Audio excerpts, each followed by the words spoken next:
Hare Krishna, Shitavi Mataji. Can you do me a favor? हरे कृष्णा नानी माता जी। आपके या लैपटॉप श्योर। आपके लैपटॉप से ज्वाइन किया हुआ है ना? जी जी। Okay, I'm sending the link here. Can you please share that screen recording? Screen share जी करके. Okay okay. Okay.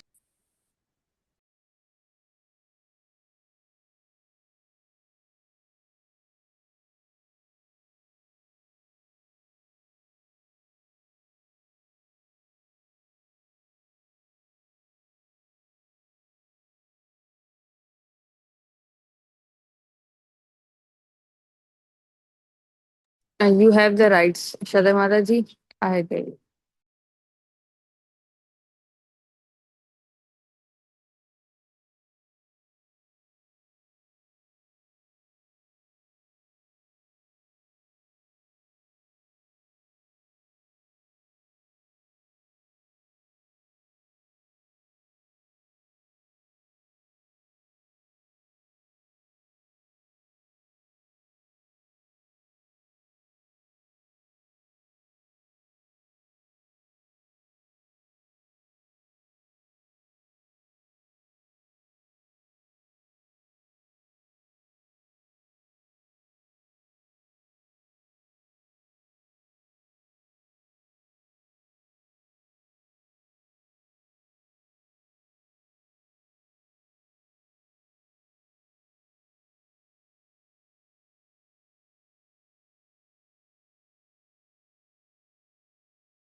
हरे कृष्णा दामनी माता जी। देखिए हो गया।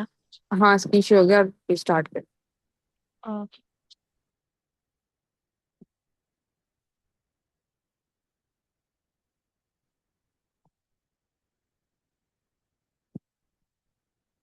आवाज नहीं आ रही.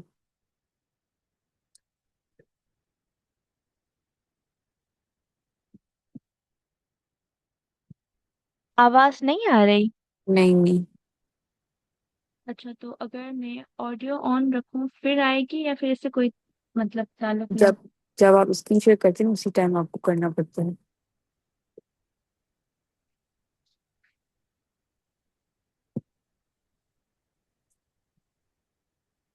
अभी आ रही है। नहीं. Okay.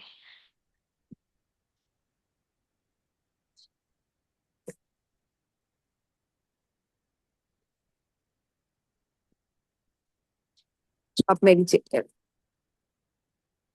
Krishna Kirtana Ganana Janapatau.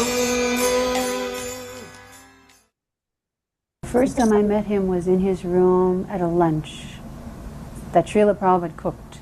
Now this time Srila Prabhupada was cooking. Is it audible, everyone? Yes, Mataji. Okay. For all of his new devotee disciples, there were the first 12 initiated disciples minus one. Kirtanananda was not present at this time. But all the rest of them were. My sister Janki was the first female disciple. So Mukunda warned me, when you meet, we call him Swamiji then, when you meet Swamiji, you can say Hare Krishna, fold your hands like this. So I walked into Srila Prabhupada's quarters and I remember him sitting in a shaft of light underneath a window. And he didn't have a shirt on. He was dishing out prasadam in this corner. So I said, Hare Krishna, Swamiji. And he said, what is your name? I said, Joan. And he said, so you're from your sister's family? When will the other family members come? I said, I'm the only one. No one else is coming. He said, oh. In India, generally there's a big preparation from the bride side of the family. Never mind. Welcome We to will Pastor celebrate. Bluetooth. So that day was my first lunch, and that was a very memorable lunch for a number of reasons. I was a macrobiotic aficionado at that time, and Srila Prabhupada's prasadam was all just power-packed with not only taste, but of course, because his hands had touched it, the way that he served the prasad to the devotees was like no meal I'd ever had. There was so much affection that manifested through Srila Prabhupada's distribution. Another side point, each one of the men ate up to 12 chapatis at a sitting. So that means Srila Prabhupada made a minimum of 144 chapatis for base to start, and then went on with whatever else they wanted to eat. So that was the very first time that I met Srila Prabhupada, that lunch.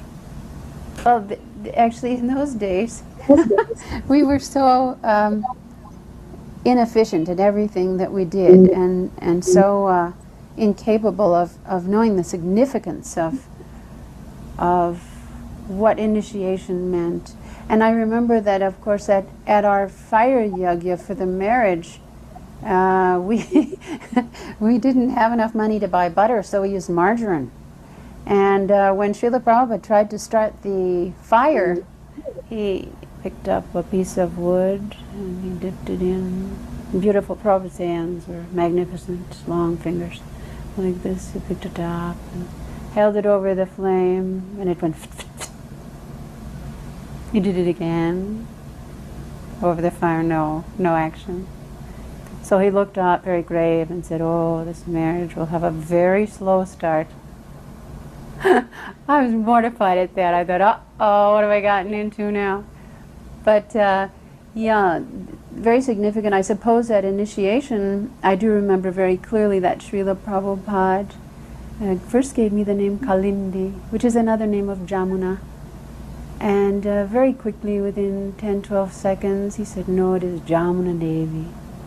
And I said, what does that mean, Swamiji? And he said, the river that Krishna sports in Vrindavan is Jamuna. Morning walks were one of the most relishable aspects of spending time with Srila Prabhupada.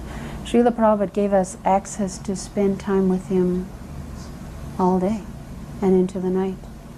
But for me, in that early San Francisco period, I generally was one of the ones that wanted to be on that morning walk.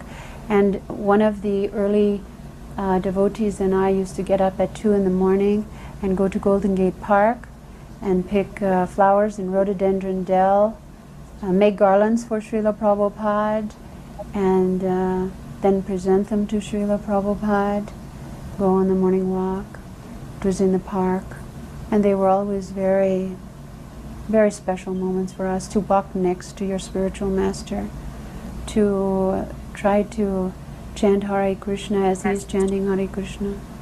Srila Prabhupada was always chanting Hare Krishna. His hand was in his bead bag. If he was sitting in his rocking chair or behind his desk when he wasn't writing. So certainly the morning walks, they were japa walks, and he walked very briskly. Srila Prabhupada walked like a young man of 25. I remember I had wooden yogi shoes between the toes, and the first day I went for a walk with those shoes on, my feet bled because Prabhupada was just snapping right along very fast. Yeah, morning walks were glorious with Srila Prabhupada. The first day that I assisted Srila Prabhupada in the kitchen was for my sister's wedding in New York. And Srila Prabhupada cooked in a very small galley kitchen in his New York apartment, both sides counters. And he gave me the singular task of making a very difficult preparation called aloo kachori, which is still my water.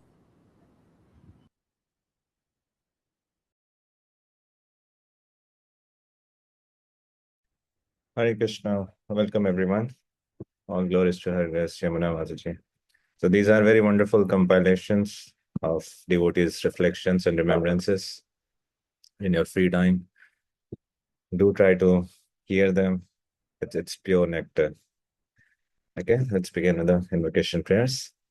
Om Ajnanatimirandhasya Jnananjana Shalakaya Chakshurunmilitam Yena Tasmai Shri Gurve Namah Shri Chaitanya Manobhishtam Sthapitam Yena Bhutale Swayam Rupa Kadamahyam Dadati Swapadantikam Namam Vishnupadaya Krishna Prishtaya Bhutale Srimate Bhakti Vedanta Swaminiti Namine Namaste Saraswate Deve Gauravani Pracharine Nirvishesha Shunyavadi Paschatya Deshatarine Shri Krishna Chaitanya Prabhu Nityananda Shri Advaita Gadadhar Shivasadi Gaur Bhakta Vrinda Hare Krishna Krishna Krishna Hare Hare Hare Rama Rama Rama Hare Hare. So any point that you remember from previous session, you can unmute yourself and share just one point that you can recollect from previous session.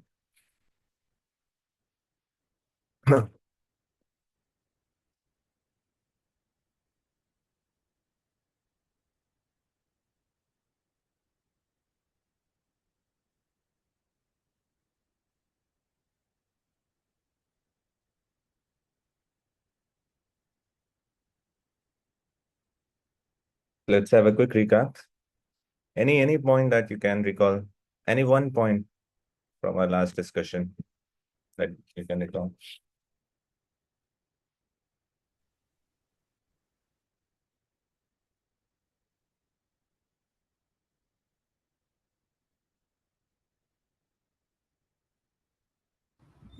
Okay. Right. Hare Krishna Prabhuji. Yeah. We discussed about my sakta, hearing about Krishna, and keeping our intelligence in Krishna. Okay. Thank you. Yes. What else? And Krishna Okay. said, Which let me ask in very simple way. Which book are we studying right now? Bhagavad Gita. Bhagavad Gita. Good. You know something. And which course are we in right now? Yeah. Bhakti Shastri. Bhakti Shastra. Good. You're doing so well. Okay. What else? Which chapter are we on? Seventh chapter. Good. What is the title of the chapter? Knowledge of the Absolute. Yes. Thank you. And what did we discuss in this chapter? Why Krishna is suddenly speaking about Maya Sakta Manabhav, Maya Sakta Manabhav, Yogam Yunjan Madashraya, Asanchayam Samagrama, Vithagyasa Sitachanam. Why Krishna is speaking this verse?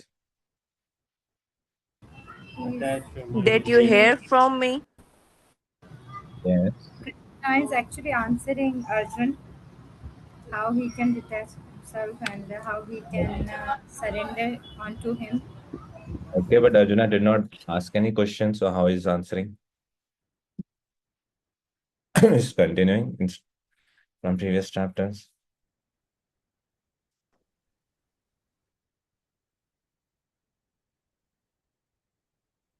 Yes, why is Krishna speaking this verse?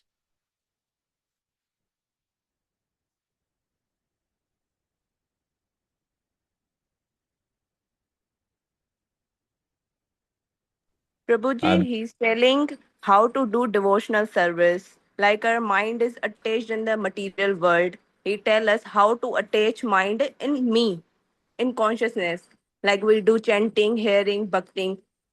Krishna telling this. Yes, that is the question. Why is he telling this? You are absolutely right. Krishna is telling that. Prabhuji, Yes, Mataji. I don't know the real answer, but I think that Krishna knew that he's going to ask this question. Oh, so Krishna is anticipating Arjuna's question, and before even is asking, he's answering that. Okay, interesting. What else? I see so many of blank screens here. Those who can maybe switch on your cameras, please feel free to do that. We would invite you. And even if you don't want to show your face. You can switch on the camera and put it somewhere else, but it still lights up the room, so as to say. Okay, yes, what else? Why Krishna is speaking this verse? He's sharing about Bhakti Yoga. What is Yes, Bhakti that Yoga? is a whole question. Why sharing about Bhakti Yoga? Yes, Madhavan Prabhu, your hand is up. Because Krishna wants us to know him by practicing yoga with mind detached and free of doubts. Yes, thank you. Absolutely. Krishna wants us to do that because Krishna loves us and is so eager and so enthusiastic to reveal to Arjuna by which he can become the highest yogi. Yoginam api sarvesham mad gatena antaratmana. He said in the last verse of the previous chapter. And now he's revealing how can anyone, and specifically to Arjuna, he's saying, how can you become that yogi who is sarvesham among all yogis, who is the highest, the best of yogis? So therefore, he's revealing this knowledge. Okay, what else did we discuss in previous session? Any one point that you can recall? Any one point that you remember?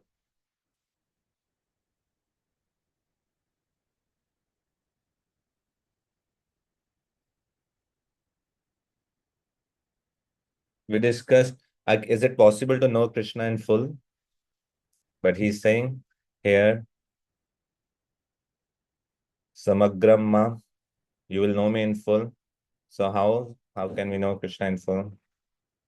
Okay, we want to hear from everyone. So those who have not spoken so far, we would like to hear from you.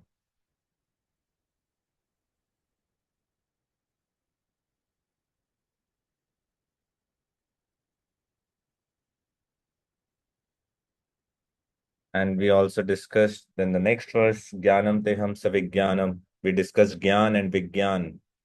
What is Gyan and what is Vigyan? And then we discussed the third verse, Manushyanam Sastreshu Kaschidyatati Siddhaye. Krishna is glorifying the knowledge, what is about to give, and how it is so rare for someone to be interested in that knowledge.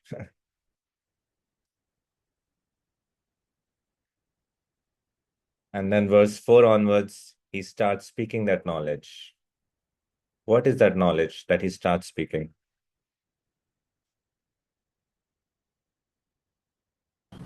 About his energies. Yes. So how many energies Krishna have? I think 8. 8 energies. Okay. No. You discussed about earth, water, fire, air, mind, intelligence, etc. Yes. Bhumir nalo vayu khammana buddhirevacha ahankaritilamya nilapatapirashchada. So Krishna has unlimited energies. He's unlimited. There's unlimited types of energy. But broadly, he's categorizing here one as inferior energy and one as superior energy. So inferior energy is this material energy, separated energy. And then in the next verse, he said, Aparyam tastvanyam prakritim vidhi me param. Jiva bhuta mahabhav yayadam dharyate jagat. But besides this inferior kind of energy, there's one superior energy of mind that consists of living entities, which are always exploiting real nature. So this means the living entity is energy of Krishna. Who is the living entity? Are we living entities? So that means we are energy of Krishna according to Bhagavad Gita. So being an energy of Krishna, what is the purpose of energy? What does energy do? To render service to Krishna, God. Like, Yes. So we all experience certain energy in our body through which we use our senses, and we want to use those senses as per our desire. And similarly, if we are energies of Krishna, what's the best use? What's the right way to channelize our own intent with the intent of the energetic? Okay, so what else we discussed? Then after that, what did we discuss?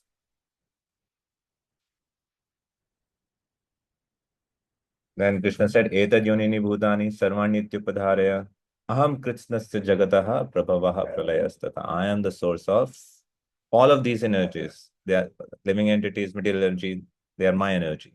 I am the source of creation and the dissolution as well. So Krishna is the source of creation, Krishna is the source of dissolution. And then the next verse, Matta parataram nanyat kinchit asti dhananjaya mai sarvamidam protam sutre manigana eva. That I am also the maintainer. There's no truth superior to me. And we discussed how Srila Prabhupada is elaborating upon how the personal form of Krishna is the highest. And how am I pervading everywhere? Then we discussed all those verses. Rasoham apsukantaya, prabhasmi shashisuraya, pranava sarva vedeshu, shabdaha ke paurushandrishu, and punyo gandha prithivyam cha, tejas chasmi bhavsha. So till the last verse that we discussed is balam balvatam chaham, kamaraga vivarjitam. Dharma viruddha bhuteshu kamosmi bharatarashabha. Are you able to recall anything? Are you able to understand? No, yes, no. Or is it going above the head? I'm nectar of everything. Sorry? Okay, say Krishna is again. explaining. Krishna is explaining that I am a rus of every liquid. Rus of every liquid or nectar of every liquid is Krishna. Okay, so I want to ask, when we read these verses, specifically verse 7 to 11, let's take those verses as one group, where Krishna is saying, I'm the taste of water, I'm the light of the sun and moon, I'm the ability in a person, I'm the pranama om, I'm the fragrance of the earth, I'm the strength of the strength. And he's saying all of these examples. Let's unpack this. What does all of these things imply? Like when you read these verses, what all things can we conclude from this set of verses? That Krishna is everywhere, and we have to see Krishna in everything, in That taste Krishna, of honey. yes. Thank you. Very wonderful. Pranav. One of the things that we can deduce is Krishna is everywhere. And that means we can see Krishna everywhere. Wonderful. What else we can conclude from these verses?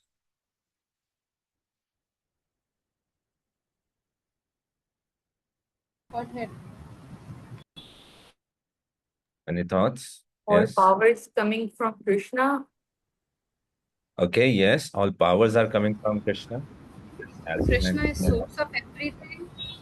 He's the Krishna is source source of of everything. everything. Yes. Excellent. What else? In one of the lecture, Srila Prabhupada is explaining these verses, and he's saying Krishna is all pervading. And in these verses, Krishna is providing the direction how to appreciate that he's all pervading. And then he's giving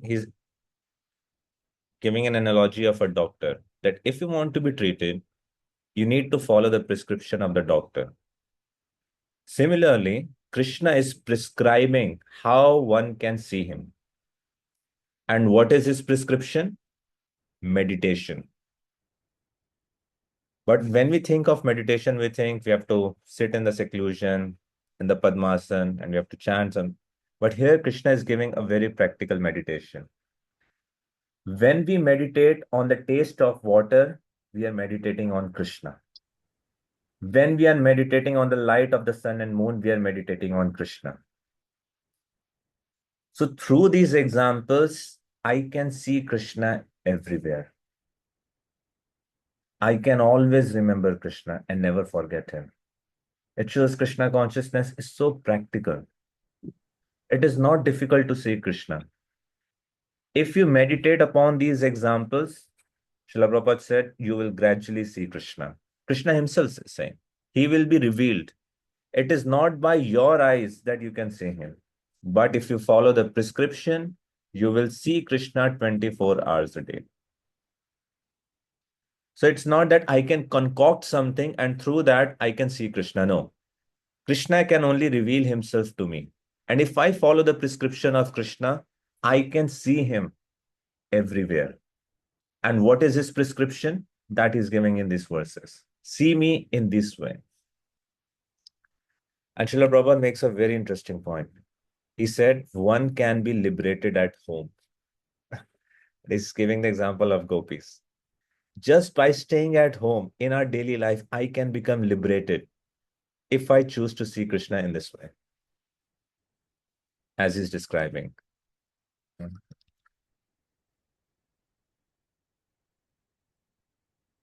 Okay, let me share the screen.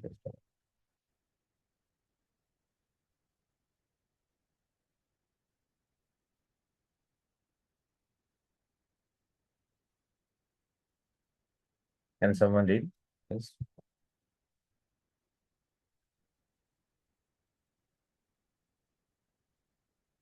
Yes, please unmute yourself. See. Read. So we have to prepare our eyes to see, we have to prepare our ears to hear about Krishna. In this way we can see Krishna. And this is the process how to.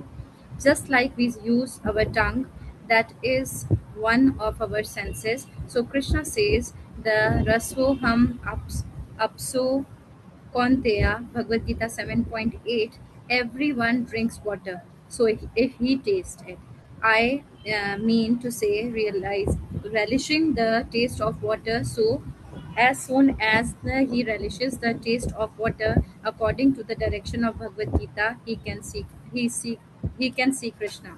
Similarly, by the tongue, you can eat Bhagavad Prasadam, the food stuff offered to Krishna, and as soon as you taste the food stuff offered to Krishna, you immediately remembered Krishna.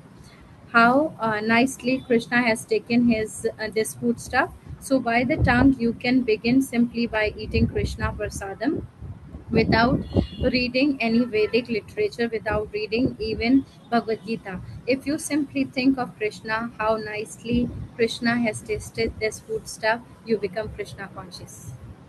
Uh, Very nice. if we even don't read Bhagavad Gita, you can still become Krishna consciousness by taking prasad. And if you think how nice Krishna has tasted this. Through these examples, we can become Krishna conscious. We don't need to become a big scholar, don't need any other qualification. Just by these examples, I can be fully Krishna conscious. I can realize Krishna. Yeah.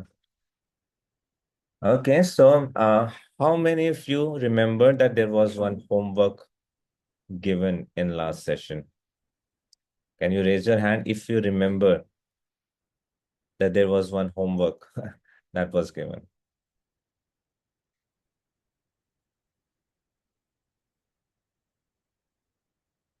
Okay, no one remember. Okay, so there's no point of the next question then. Great. At least for students, remember there was a homework that was given. 5. I'm delighted. 6. Okay, how many of you thought about doing that homework?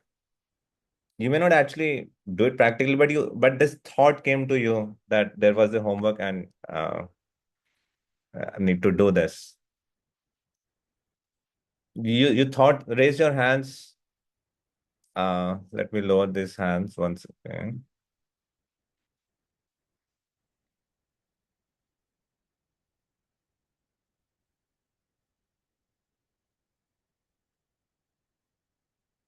No, I can't find the option. So how many of you at least thought about doing that homework? There was this thought at least once in your mind in last 2 days that I need to do the homework. You can raise your hand. Great. We are progressing if you're thinking about that. Okay, last question. How many of you actually did the homework?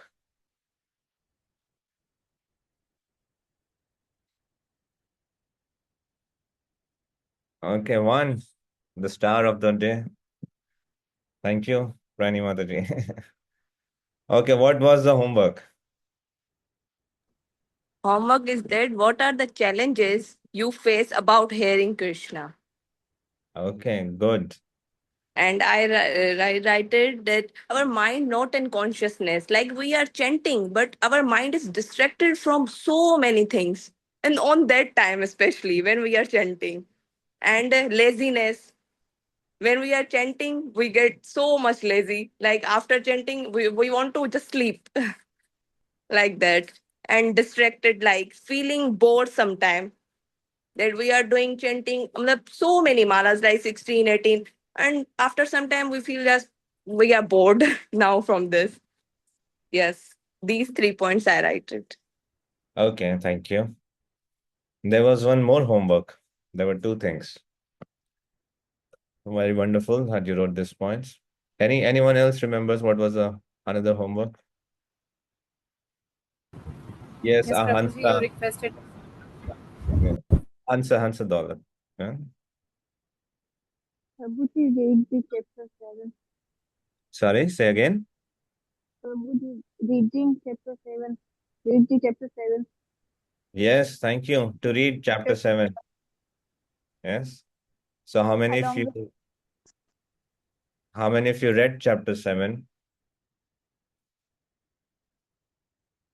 yesterday? Did you read all complete chapter? Okay. Okay. So please, those of you who have not read, please do read it. These classes are not a replacement of personal reading. Okay. Let's move forward.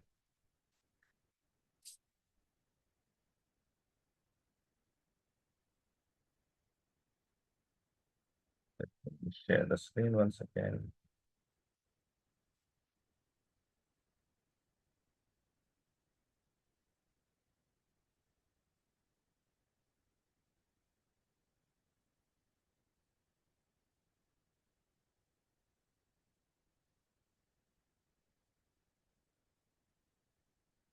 So now in verse 12, after describing how Krishna is all pervading, he is summarizing, he's concluding. ये चैव सात्विका भावा राजसास्तामसाश्चर्य मत्तैवेति तान् विद्धि न त्वहं तेषु ते मयि. Know that all states of being, be they of goodness, passion, or ignorance, are manifested by my energy. I am in one sense everything, but I am independent. I am not under the modes of material nature, for they, on the contrary, are within me.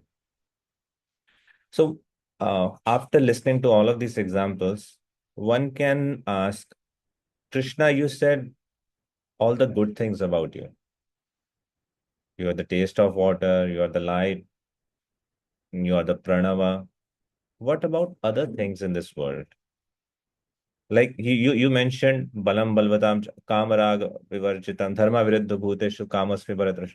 You are the sex life that is not contrary to dharmic principles. But what about other kinds of sex life, let us say? Or you mentioned you are the light of the sun and moon. Um, you're giving all the examples of goodness. What about all the other things that exist in the world that may not be beautiful, that may not be come in the goodness? What about those things? Are you that? So Krishna is saying, yes, in this verse. He's saying all states of being, be they of goodness, passion, or ignorance. Anything in this world is actually a manifestation and interaction of three modes of material energy. And Krishna is saying, all of them are my energy. But Krishna, are you those things? He's saying, no, I am fully independent. Everything depends upon me, but I am not in everything. I am not under the modes of material nature, but they are, on the contrary, within me. So, uh,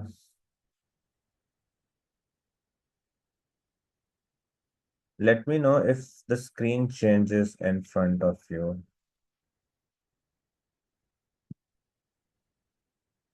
Does the screen change? Or you are seeing only the Bhagavad Gita? Or are you seeing the slides? Slides. Okay, good. Good.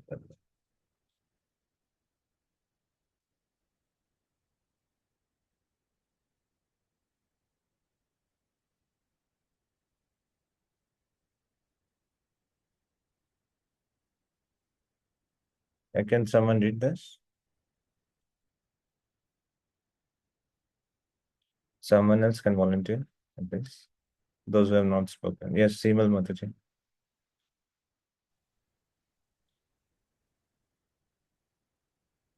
So Lord says, whatever qualities are they,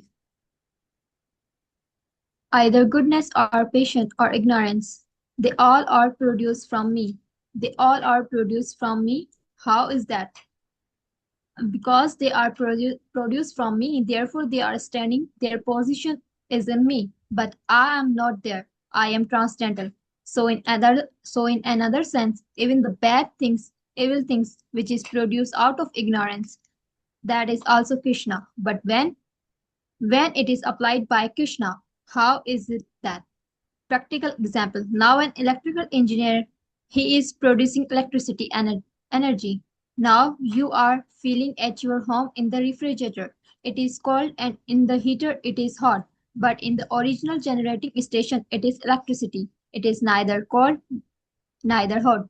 So these qualities, manifestation of the world, they are different for me. For Krishna, there is no difference. Therefore, sometimes if Krishna acts on the principle of this ignorance, for Krishna it is Krishna. Just like for the electric engineer, the whole energy is electricity, nothing. He has no distinction. This cold and this is hot. This is the philosophy.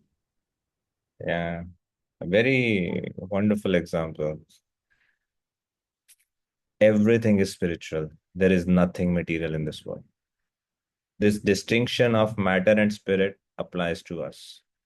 For Krishna, there's no distinction. There's no difference. And Srila Prabhupada is explaining it with an analogy. An electrical engineer is producing electricity. Now the same electricity, when it is utilized in refrigerator, it is cooling things. The same electrical energy, when it is used in a heater, that is heating things. So for a user, there is a distinction between heat and cold. But so far, electrical engineer is concerned, it's the same electricity. Similarly, this distinction, goodness, passion, and ignorance, applies to us. But Krishna is absolute. If Krishna does something, it is not ignorance. If Krishna lies or Krishna speaks truth, both are on the absolute level. For us, we have to make a distinction. This is religious, this is irreligious. But anything that Krishna does is the essence of dharma. It's the dharma. When Krishna is stealing the butter, for a normal person, they go and steal things from other homes. That's immoral, right? People will catch it and beat the thief. But when Krishna is stealing the butter, he's worshipped, he's Makhan Chor. When a warrior leaves the battlefield, it is such a disgrace on the reputation of that warrior. But when Krishna leaves the battlefield, we worship him in the form of Ranachor. So for Krishna, there's no distinction. And that is why in this verse, he's mentioning that everything comes from me. Yeah.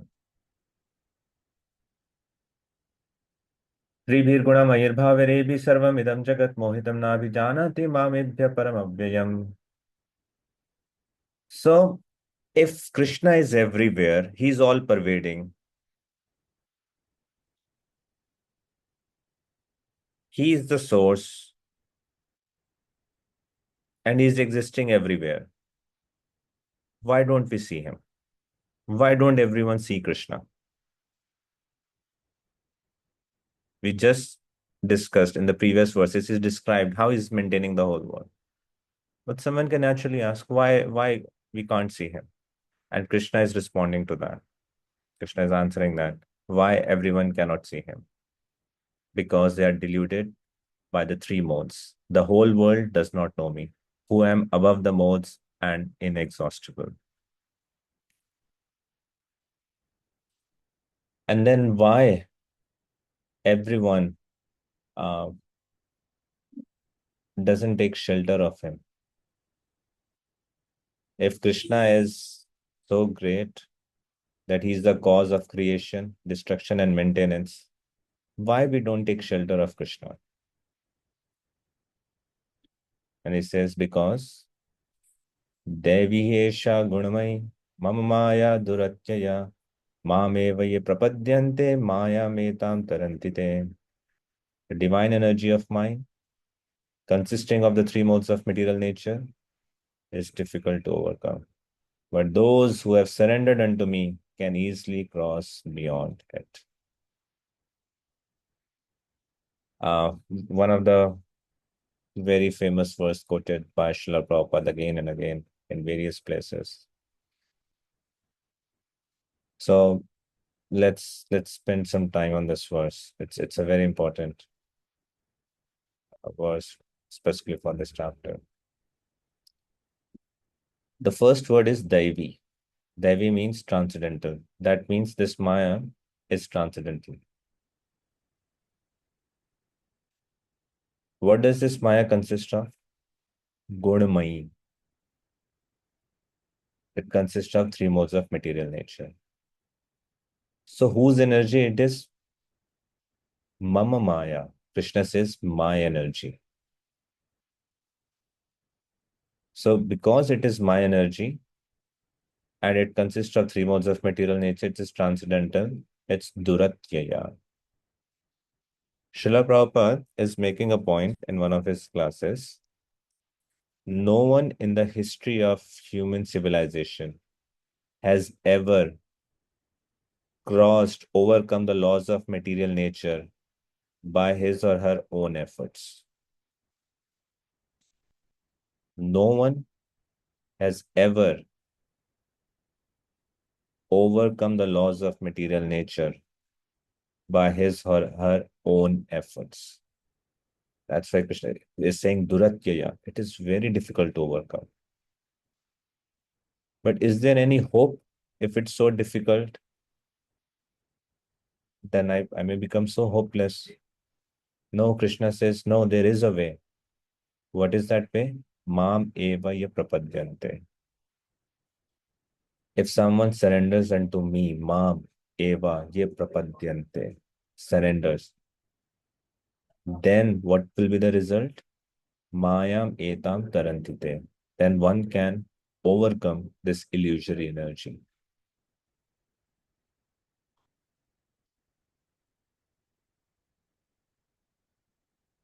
So why a living entity comes under the influence of material energy? Let's read this purport. Please, someone volunteer. If you have not spoken so far, we would like to volunteer to read this purport, please. Yes, Shatabdi Madhuri.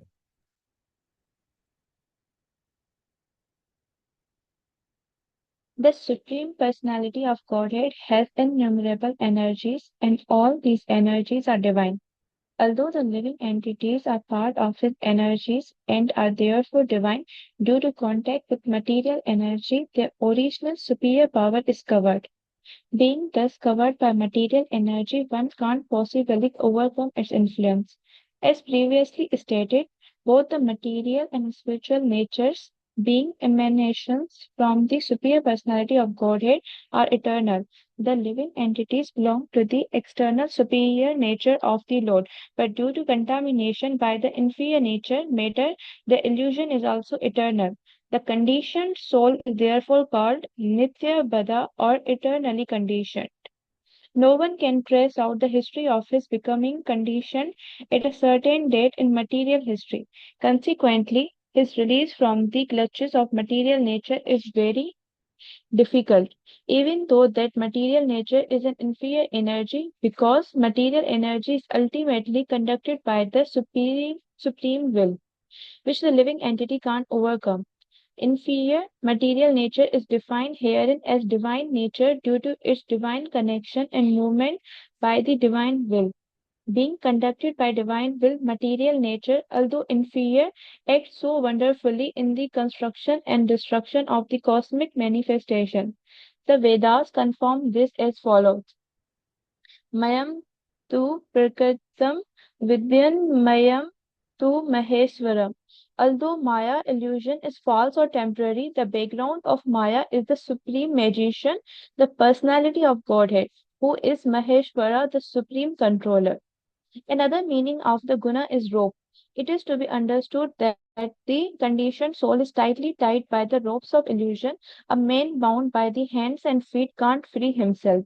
He must be helped by a person who is unbound, because the bound cannot help the bound. The rescuer must be liberated. Therefore, only Lord Krishna or his bona fide representative, the spiritual master, can release the conditioned soul. Without such superior help, one cannot be freed from the bondage of material nature. Devotional service or Krishna consciousness can help one gain such release. Krishna, being the Lord of the illusory energy, can order this insurmountable energy to release the conditioned soul. He orders this release out of his causeless mercy on the surrendered soul and out of his paternal affection for the living entity, who is originally a beloved son of the Lord. Therefore, surrender unto the lotus feet of the Lord is the only means to get free from the clutches of stringent material nature. The words Mam Eva are also significant. Mam means unto Krishna, Vishnu only, and not Brahma or Shiva. Although Brahma and Shiva are greatly elevated and are almost on the level of Vishnu, it is not possible for such incarnations of Rajoguna patience and Tamoguna ignorance to release the conditioned soul from the clutches of Maya. In other words, both Brahma and Shiva are also under the influence of Maya. Only Vishnu is the master of Maya. Therefore, he only can give release to the conditioned soul. The Vedas confirm this in the phrase Tam Evam Vidyatva, or freedom is possible only by understanding Krishna. Even Lord Shiva affirms that liberation can be achieved only by the mercy of Vishnu. Lord Shiva says, Mukti Pradata Sarvesam Vishnur Eva Na Samyaha. There is no doubt that Vishnu is the deliverer of liberation for everyone. Now, thank you. So many important points here. The conditioned soul is therefore called Nityabad. What do we mean by Nityabad? That no one can trace out the history of his becoming conditioned at a certain level. So that is what it means to be Nityabad. There's often a debate that goes on. How did a jiva fall down in this material world? Were we first in spiritual world, or were we never in the spiritual world? So many devotees likes to argue about this, and Srila Prabhupada responded to this question in a various ways. One of them is, if someone is in a jungle and there is forest fire, so what would you do? First of all, find out the cause of fire or run to save your life? First of all, we would Run want to to, say. yeah,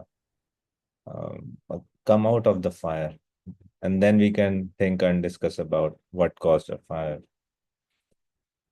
And here is mentioning Nityabad in one sense means there is no history, no one can trace out when, in which era did a living entity came in this material world. And therefore, it's very difficult. They are conditioned from so many lifetimes.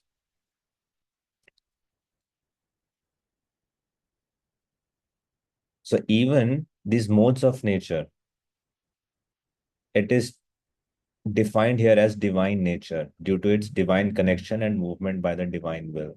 So the modes of nature, which Krishna said in the previous verses, Bhumir Apo Nalavayu Khammana Buddha, these are my inferior energies. But those have a divine connection and they are divine nature. So although inferior, it acts so wonderfully in the construction and destruction of the cosmic manifestation. And this guna, another meaning is rope. I mean, sometimes you'll see the statements that Srila Prabhupada writes. I mean, it's so beautiful. I mean, no one, I don't think anyone else in present day civilization has presented the spiritual science so simply in order to be able to understand us at the same time without losing its depth and so poetically uh, beautiful. I mean, it's just some combination of so many different things. A man bound by the hands and feet cannot free himself. He must be held by a person who is unbound. Uh, so many analogies Srila Prabhupada writes to make a point drive home. Because the bound cannot help the bound, the rescuer must be liberated. He summarized, the entire philosophy in just these two words. That's called eloquence. Therefore, only Lord Krishna or his bona fide representative, the spiritual master, can release the conditioned soul. Without such superior help, one cannot be freed from the bondage of material nature. Right? So, if I need to make my way out of this material world, I need help. And that's the beginning of humility. I need help. I need a superior help. I cannot cross this ocean of material need science by my own efforts alone.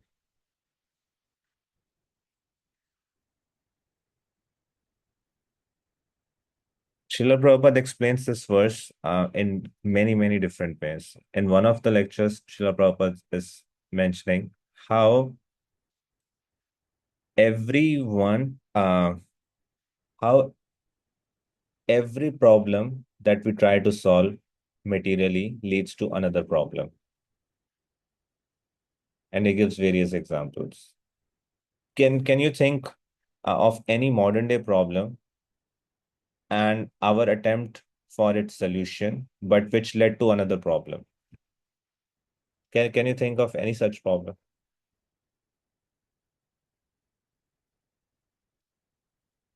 How many of you agree that there are certain problems in today's world? Do you ever face any problem?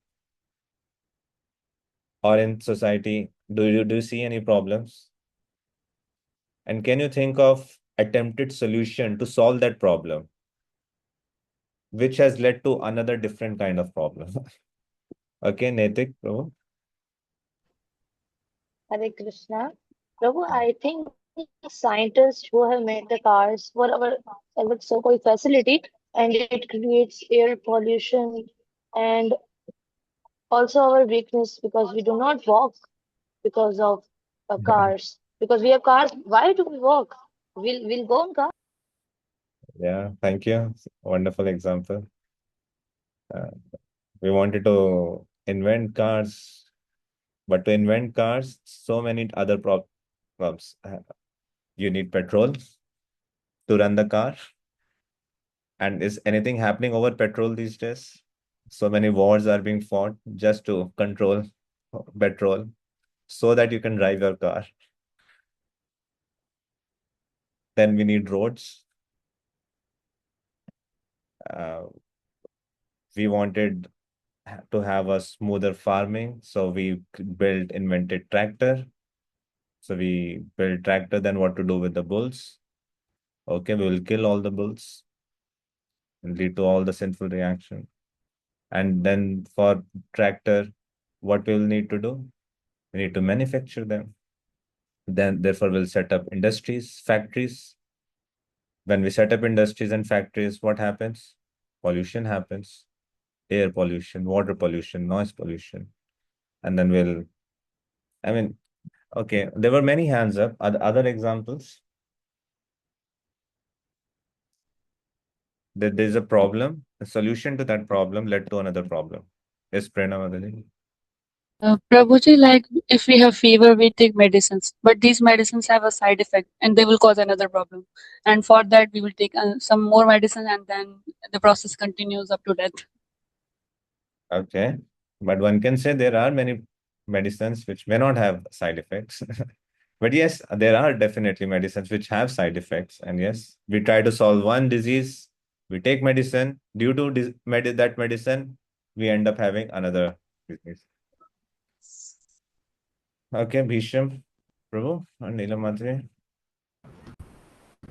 Prabhuji, atomic bomb was made, nuclear bomb was made for the protection, for the safety purpose. But nowadays it is misused in very way. We have many nuclear power countries. They are misusing it uh, in a negative way, and we people are at risk. So the purpose was actually the invention was for the good purpose, but there is a drawback as well. Yes, thank you. Srila Prabhupada gives another example that we invented airplanes so that we can travel faster. But Srila Prabhupada said now there is another problem with the invention of airplanes, that any country can attack another country without having a battle. Unannounced, they can, just create havoc on another country. So what do we do? Shall we give up solving any problem? Shall we give up all the attempts to find a solution to a problem? What does this mean? So Srila Prabhupada is saying, no matter what the problem is, if the solution is matter, if the solution is disconnected with Krishna consciousness, it will not survive, it will not sustain. It will end up building another problem. Secondly, one needs to understand the true problems of life. Human life is so valuable that it needs to be spent in a right way. We can't be spending human form of energy in fighting battles that are not meant to be fought. So therefore, Vedic scriptures always said simple living and high thinking. Human form of life, human energy is meant to understand the real problem of life. And what is the real problem of life? The real problem of life is that I don't want to have any problem in my life. I want to live peacefully and happily. That is a sum and substance. I don't want to have any worry in my life. How is that possible? Devi Hesha Gunamai Mammaya Durataya. It won't be possible until and unless one takes shelter of Krishna. The Maya will always give hand over another problem. You solve one problem, Maya is ready to with 10 other problems. You solve another problem, she'll give you another problem. Solve that problem, she'll give another problem. So there's no end to it. But there is an end to it if one takes shelter of Krishna. Mam eva ya prapadyante. If I surrender to Krishna, I can end this entire cycle. So is Maya Devi bad for giving this problem?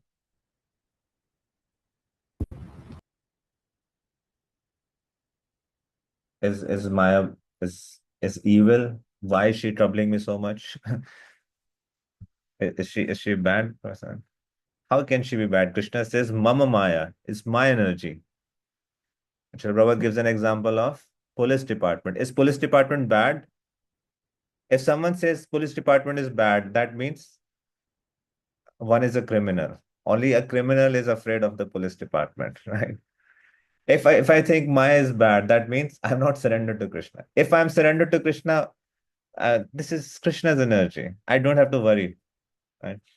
So a police department is a very valuable department for the government. It's not bad department. It's just doing its function on behalf of government. And there are many attempts in this world to falsely declare ourselves independent. Where am I bound? My hands are free. It's not bound by the rope. Srila Prabhupada is giving an analogy here that we just read. A man bound by the hands and feet cannot free himself, he must be held by. So someone can say, where am I bound? My hands and feet are free. So I don't need any help. I'm already free.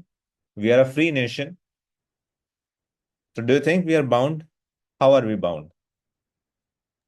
Like intelligence is bound.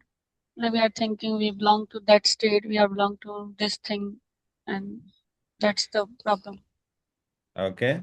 How else are we bound? Yes. Shatavi Mataji. We are bound by Maya, How? That's the question. How we are bound by Maya? like um, See, there you are are able to speak something. What you are thinking, you are speaking. So you are free.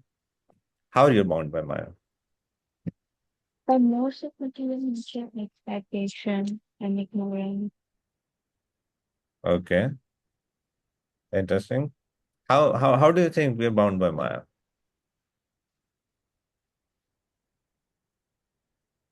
Two ways. Let's read from Sure Prabhupada. Okay. Can someone please read? Oh, oops. Yeah.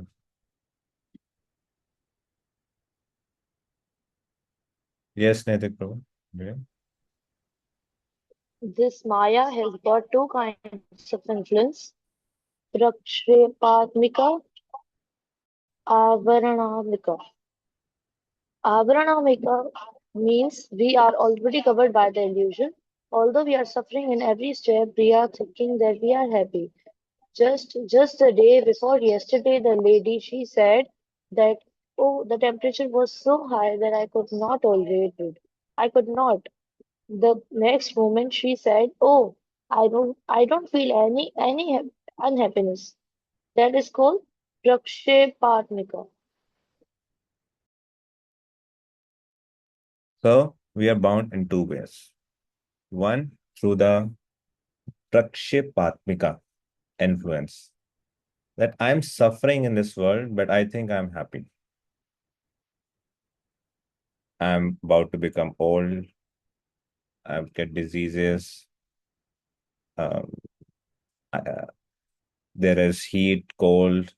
There are miseries due to other living entities, due to my own body and mind. But still, I think I'm very happy. I'm fine. So that's one way. And avaranatmika. So even temporarily, I may get some realization that perhaps I'm not happy. I need to go out. But then again, Maya covers us and pulls us down. So Maya has these two functions, Prakshepatmika and Avaran.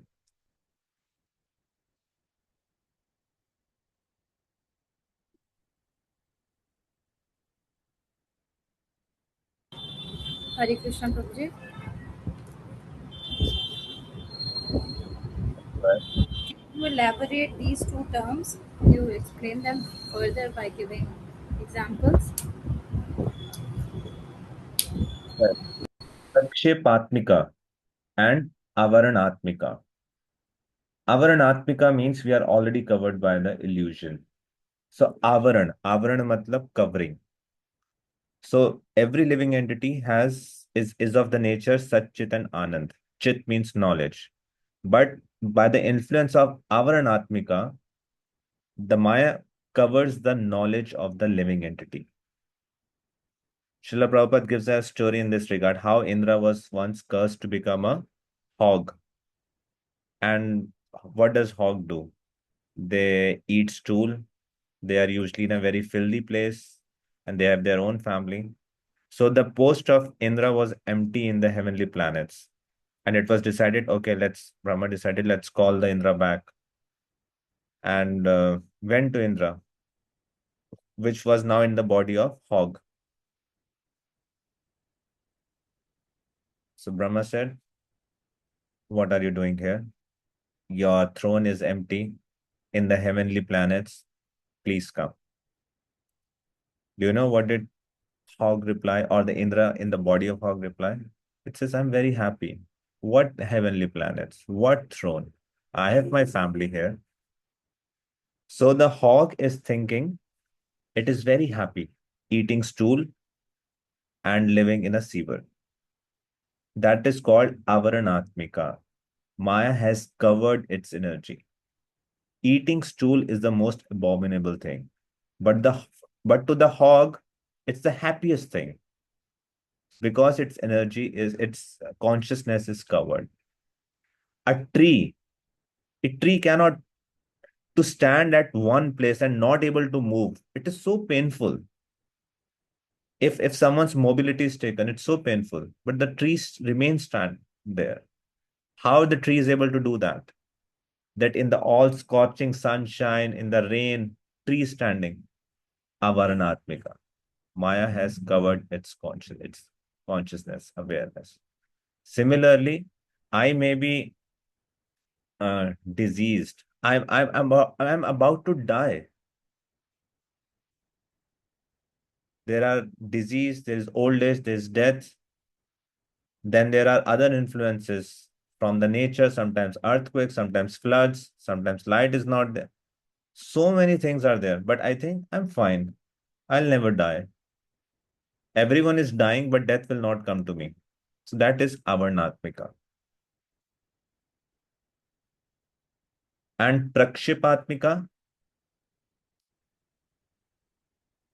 when I become aware that something is not right, and when I become aware, I need spiritual enlightenment. Let me go, let me walk, try out this path. Then there are one reason or another that I try to give up this path. Perhaps I'm not worthy, I'm not good enough. Will I ever be able to go back to Godhead or not? I cannot chant nicely, I'm too lazy. Or what is the use of this, you know, Hare Krishna, Hare Rama? What is the use of, reading Bhagavad Gita? I mean, just so I try to give it up. So then Prakshipatmika. So Maya is these two things to cover the consciousness and to bring the living entity down. And one can become free from both of these influences if one takes the shelter of lotus feet of Sri Krishna. Mam evai prapadyante. Is it okay, Mataji? Yes, Prabhuji, thank you.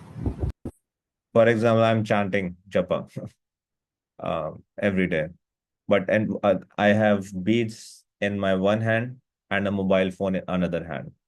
I'm thinking, uh, what will happen? After just I'm formally chanting my rounds officially. There's no heart, and I'm more interested in uh, running. Simultaneously seeing the Facebook. So, uh, Avaranatmika and Prakshipatmika. My consciousness is covered, and I'm leaving away the most important thing, Hare Krishna Maha Mantra, that can deliver me. I'm giving that up in exchange of certain videos on Facebook. That is Prakshipatmika. But why these two energies? Can I say, okay, I'm doing this because of Maya? No. Why Maya is acting on me? Because I desire Maya. That is the reason. Because it is my desire to turn away from Krishna. Therefore, has captured me. And Maya is in one way facilitating my desires to enjoy independently of Krishna. I cannot say I cannot become Krishna conscious because of Maya. I fell down because of Maya. It's not like that. I fell down because I wanted to fall down. I'm not Krishna conscious because I don't want to become Krishna consciousness. If I want something, I'll become. Is it okay? Yes, Prabhuji, thank you. So let's go ahead.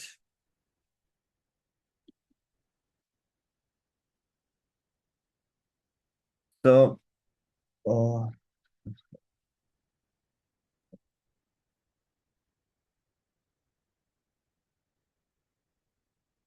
so now we have understood that Krishna is the cause, essence of everything. And We also saw what prevents us from seeing, knowing, and surrender to Krishna. And we saw that why people do not know him and realize him as the essence of all, is everything, because they are bewildered by modes of nature. And Krishna said, Mamevaya prapadyante, if you surrender unto me, you will be able to overcome Maya. Right? Surrender is a prescription that Krishna gave. Why don't people surrender then? Krishna clearly says, Mamevaya prapadyante, Mayam etam tarantite. So the question can be asked, if by surrendering to Krishna, I can cross over this Maya Devi, then why do people don't surrender? And Krishna answers this in the next verse. Namam dushkitano moda prapadyante naradhama.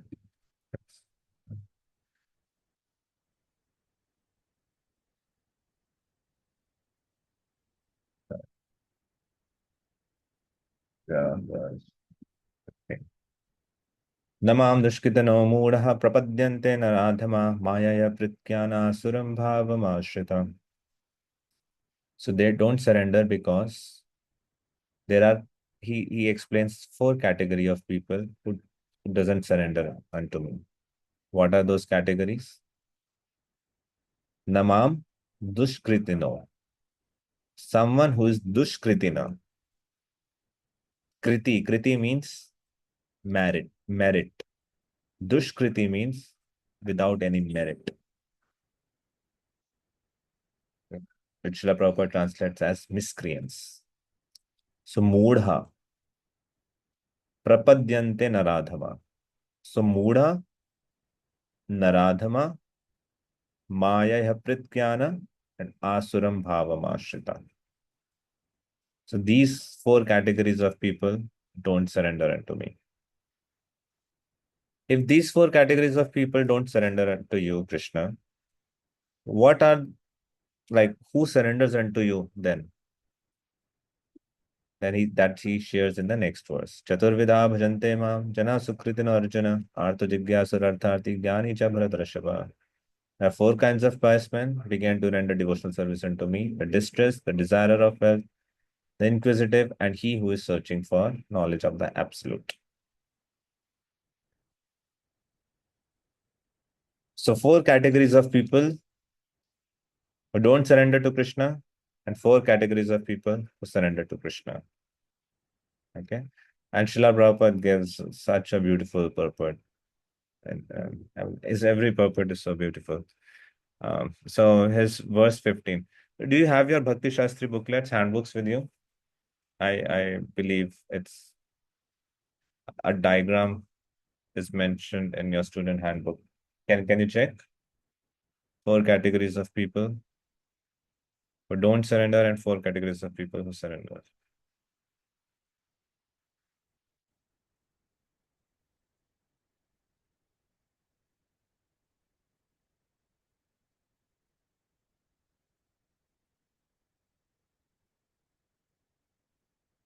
Is it there in your notes?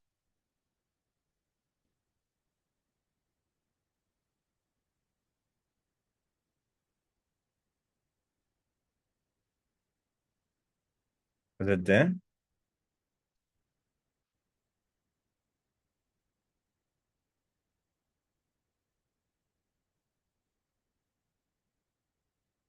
Yes, yes, yes.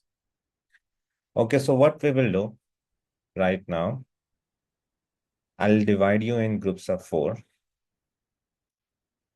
Go through these purports, these 4 categories of people who don't surrender and 4 categories of people who surrender. Read from the purport and try to find out what are these 4 categories. 1, what does that category mean? what are some of the analogies that Srila Prabhupada gives to substantiate that category? Then he also gives certain examples, like 4 categories of people who surrenders to Krishna, and Srila Prabhupada gives certain examples. So which are those categories? What are those examples? Okay. And after discussion, we'll take inputs from you. You have 10 minutes to go through these 2 verses and purports and discuss these 4 categories. Okay. Is everyone clear? So yes, repeat the questions. The first question is to identify what are these 4 categories. Second question is to understand what is the meaning of that category. For example, Krishna is saying, Namam Dushkitano Mudha. Srila Prabhupada defines Mudha in a very specific way. He defines Naradhama in a very specific way. From a surface, they may look very similar categories, but Srila Prabhupada makes a distinction between each of these categories. So second is understand the meaning of those categories. Third, find out the examples of each of those categories. For example, Artho Arthartho Jigyasu Gyani. So who is an example from maybe scriptures who was a Gyani or who took shelter of Krishna in Artho, who took shelter of Krishna in Artharthi, right? Try to come up with this example. So I'm opening the breakout rooms.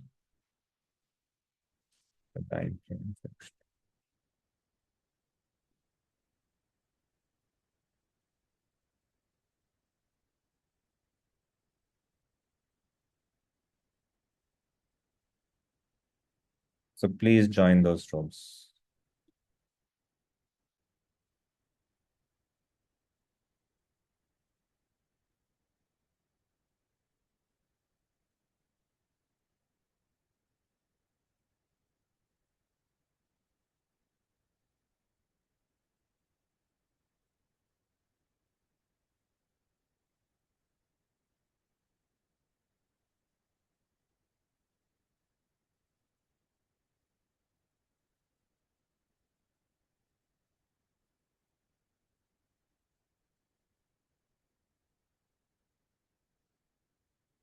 So Netik Prabhu, you have to join the room, okay?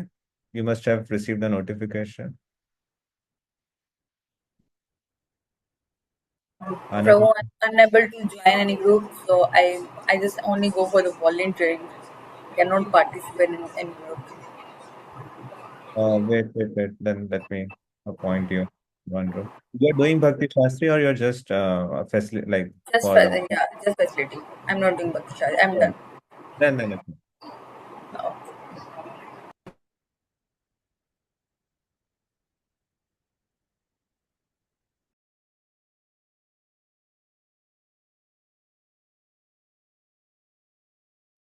Anang Manjari Mataji, are you there?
Hare Krishna.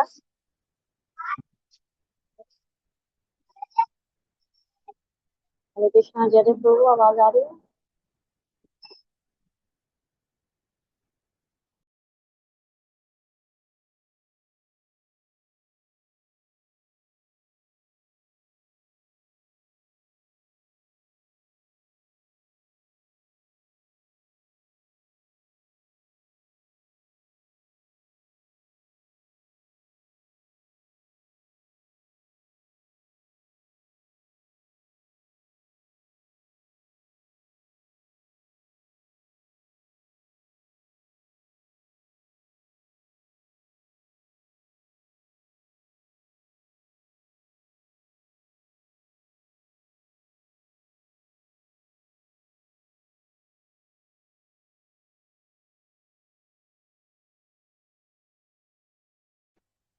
Kishori Mataji, Anang Manjari Mataji, are you there?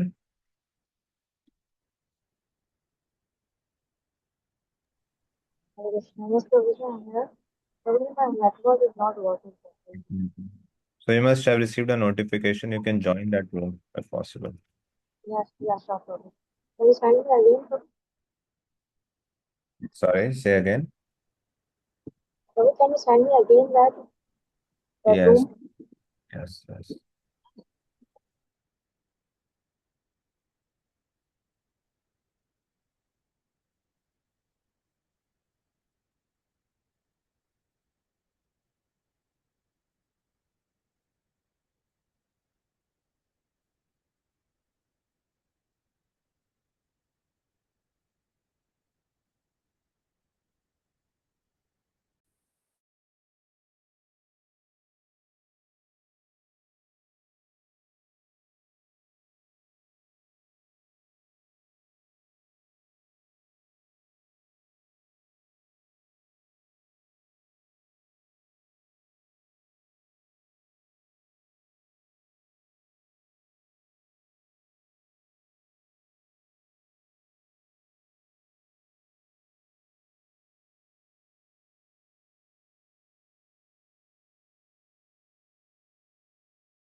Okay, welcome back.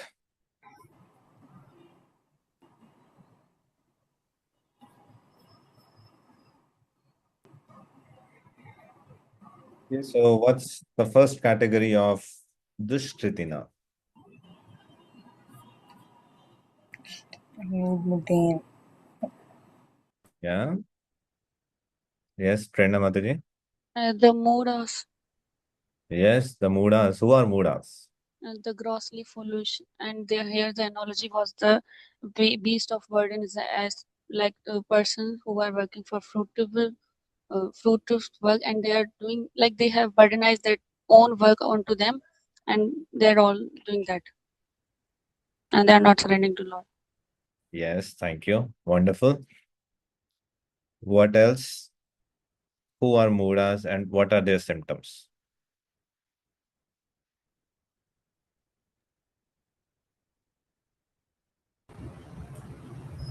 Yes, female Mataji. आ, दूसरी जो category है वो है नार अदमा civilised या जो What होते हैं first category godless. only? Yes. We are on the first category only right now. What are other symptoms of Mudas? Some symptoms Mataji described already, Prerna Mataji. So, Like they don't care for sweet, or they have no time to hear about absolute truth. They just work hard and hard, like a donkeys. If we take example of donkey, okay. So why a donkey, example of donkey is given? What specific quality of donkey is there, which Srila Prabhupada is comparing with this category of people? Like out of all animals, why is it only that donkey is chosen? That is because donkey work hard, not work smart. Like kind of, it's work okay. hard. Donkey Okay. try to work hard and just serve his master. And if we give him like a break day or maybe a something sweet, he neglect it. Okay, thank you. Yes, exactly. So what is that? What is wrong with working hard? Is it not good to work hard in life? The donkey is working hard. What is so bad about it? That uh, shouldn't we all be working very, very hard in our lives? Working hard without the purpose. Yes. Donkey The is working donkey. hard, but Yes. without the purpose. Like we have to work hard with the purpose. If we have a purpose, if we have a goal, then we should work hard. And plus, we have to work smart, not only Okay, just. but the donkey also has the purpose. The purpose is to eat the grass that the washerman is giving him. Is it not? If he works smart, he can eat the grass from anywhere. But he's working hard for what? For grass. Yes, thank you. What else is the symptom of donkey that Srila Prabhupada mentions here? So one, we have already mentioned, the donkey is working so hard that he gets the beating of its master day and night. The master is beating the donkey with a stick, and donkey is thinking until and unless he bears so much weight, it will not survive. It will not get the grass that its master is providing. But the same grass is growing everywhere. He doesn't have to get those beatings or work so hard. He can get the same grass anywhere. So that's one example, one symptom. So, what are some other characteristics of donkey that Srila Prabhupada mentions? Yes, Jaydev Prabhu.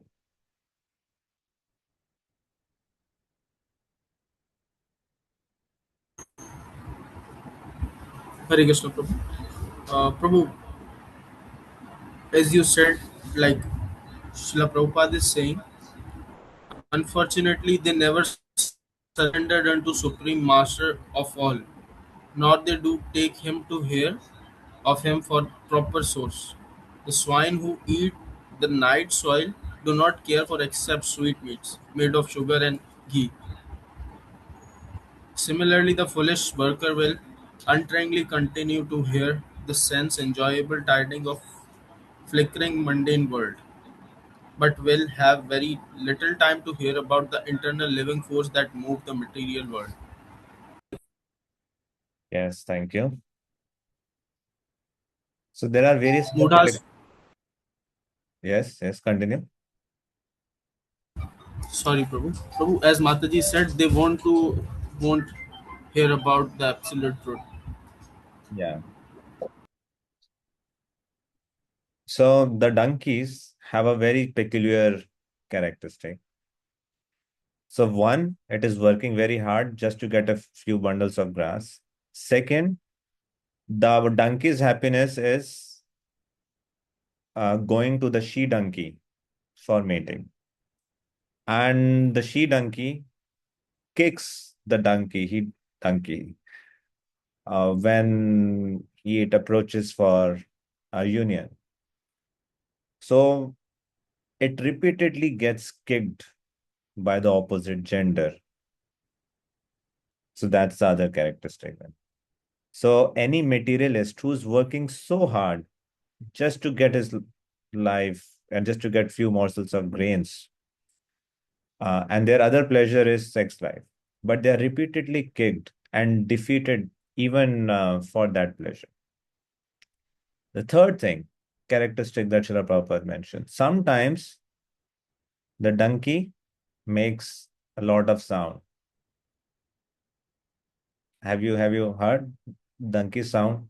Ding choo, like you have heard that? I'm not good at making sounds, but yeah. Uh, uh, have you ever heard the voice of donkey in real life? And a donkey thinks it is uh, making such nice music, and it's singing so much poetry. So materialist also makes a lot of sounds and they create a lot of things at which they think they're so beautiful. But it is simply a disturbance to the ears. So similarly, the Mudas who don't have no interest in the transcendental topics of the Supreme Lord, uh, they do not care about those sweet topics. They are only interested in garbage. Srimad Bhagavatam says, just like a crow, it always likes to sit in a filthy place, as opposed to the swans. Okay, so the next category is Naradhamas. Okay, those who have not spoken so far, Naradhamas. Who are Naradhamas? What is it? Yes, answer. Mataji. Your hand is up. Answer, Mataji. Please go ahead. Buddhism means lowest of men because they are misusing the rarest human form.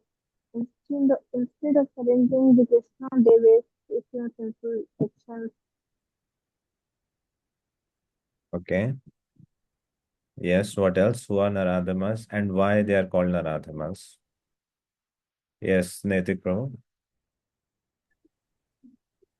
Um, those who are socially, politically developed, but who have no religious principles, no.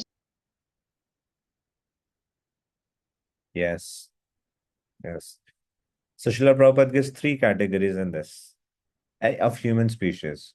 One is uncivilized, one is civilized, and then there's third category, Naradhamas. Nara means human beings and Adhama means lowest. So one who is lowest among human beings.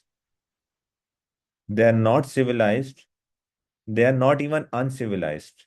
They are lower than that. And they may be socially and politically developed, but they have no religious principles. And nor is religion without God a religion. So purpose of following religious principle is to know the supreme truth and our relationship with the supreme truth. But Naradhama, they don't utilize the chance of human life to revive their Lord's relationship with the supreme truth. So they fall in this category.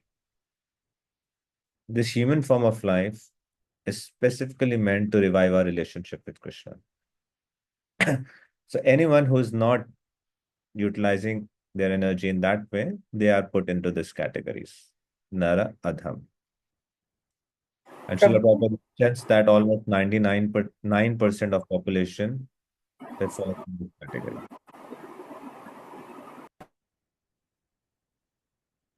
So what is the hope for Naradhamas? What is the example that Srila Prabhupada gives of Naradhama? Yes, Damani Mataji. Prabhu, I have a question. Like, we have got this body form, Prabhupada says this is a high form. But if we are not using this to serve Krishna, then we are considered to be in a Naradam or in the lowest form, right? Yes. Okay. Thank you. Yes, Bhisham, Prabhu, and Neelam Mataji.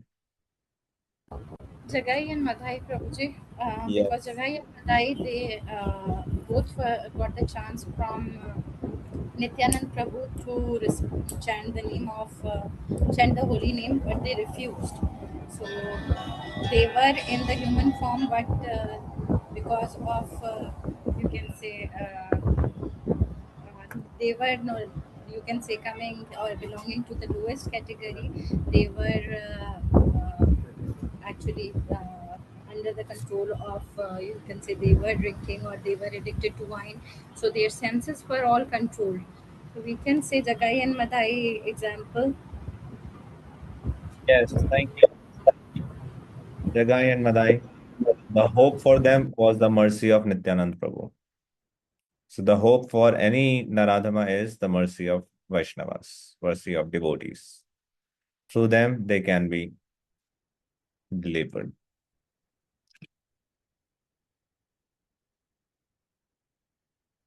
Srila Prabhupada writes a particular statement in this category that they refuse to give oral reception to the messages of Godhead, and thus Naradamas neglect the prime duty of the human being.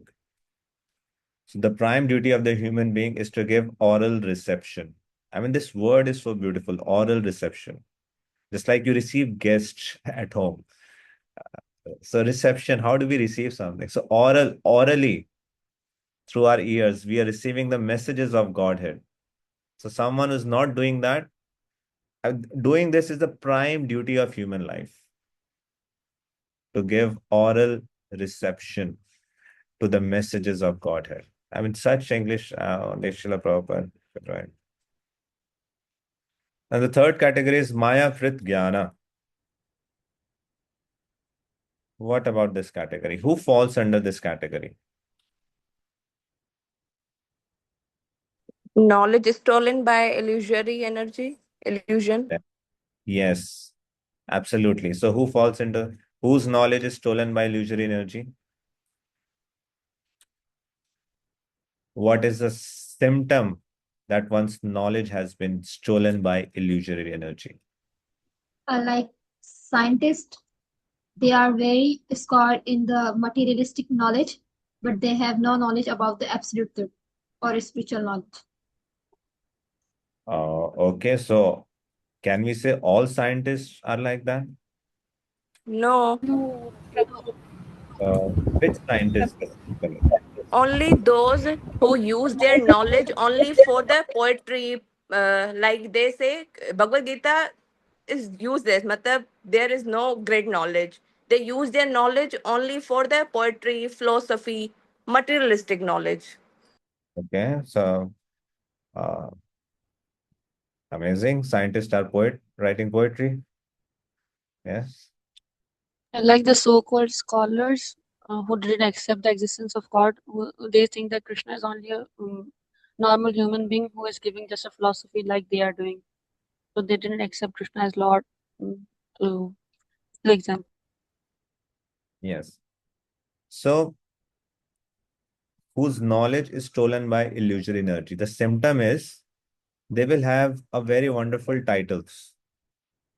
In material world, they may be very knowledgeable in the material eyes.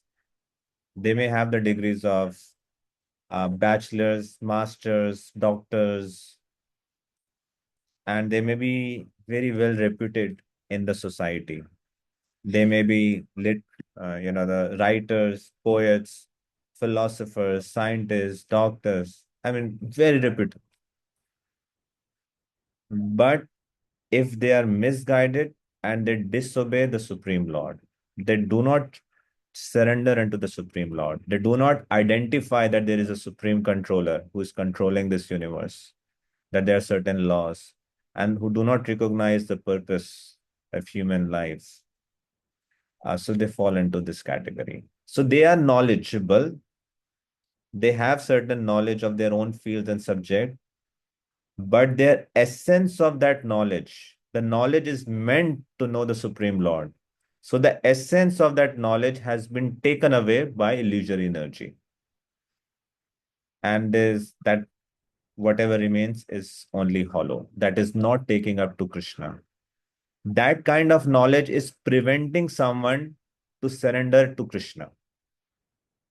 The goal of knowledge is to surrender to Krishna. We will see in next verses. Bahunam janmanam ante jnanavan mam prapadyate. So jnanavan means who takes shelter, prapadyate. But if someone's knowledge is preventing the person to surrender to Krishna, their knowledge has been stolen away by illusory energy. When you will read Ishopanishad, example is given. A snake who has a jewel upon their hoods. So they are equally dangerous. So that jewel is like titles and degrees. They're philosophers, doctors, poets. But still, they are compared with the snakes. They are very dangerous. The association with them is very dangerous. Because they take the living entity away from Krishna. And many mundane scholars of Bhagavad Gita, they may be writing commentary on Bhagavad Gita. They may be writing commentary on this verse, but they are being categorized in Maya Pridgyana. If they don't recognize Krishna and they are misrepresenting the message, they are under this category. And the fourth category is Asuram Bhavam Ashrita. Who falls in this category? Asuram Bhavam Ashrita. Yes, Shraddha. Atheists who are envious of Krishna, Yes. And what are the arguments of atheists? that Lord cannot be descent and Brahman is greater than the Krishna. Yes, absolutely. Thank you. And they present illicit incarnations from the factory of their brain. In such English, I mean, you read it, it's so who can write this? So, yes, one who is envious towards God and atheistic demons. So these categories are not meant to point fingers to the world and start judging everyone through this lens. These categories are actually meant to look within our own heart and to see where do I fit, where do I belong? What is it that is preventing me from surrendering to Krishna? Am I falling under the category of Muda or Naradhama or Maya Pradgyana or Asuram Bhava Mashrita? Where do I fit in? So they are meant for my own introspection, not to show fingers to the world and declare to the world, you are this, you are that, you are this. That's not the purpose. Uh, okay, so these four categories don't surrender. Then who surrenders? They're Sukritina. They're pious people. They are adherent of regulative principles of scriptures. They follow moral and social laws. They are more or less, Srila Prabhupada writes, devoted to the Supreme Lord. So first category is, yes, Bhakti Prakash Madhuri. Hare Krishna, Prabhuji. Am I audible? Yes. Okay, so in Bhagavad Gita 7.16, Srila Prabhupada ji said चतुर्विधा भजन्ते माम जनाः सुकृतनोर्जुना artho jigyasu arthati gyani cha bharadharshakam. So the first category is arthati. Arthati are those who are distressed, and the example is Gajendra. He was scorched by the crocodile and he was suffering greatly. But he was helpless and he prayed to Lord for the protection. So this is the example of Arthati. Thank you. And Yes. should I continue or? Let's give our other people a chance. Yeah. What's the second category? Adidev Prabhu, can you share with us? Or Sankarshan Prabhu?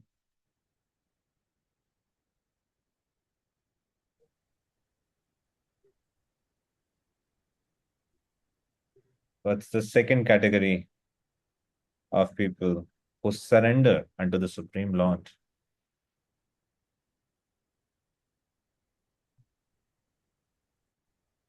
Or Ansa Bhaktani?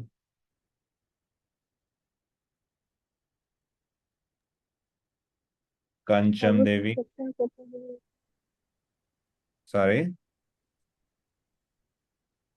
say again. Which is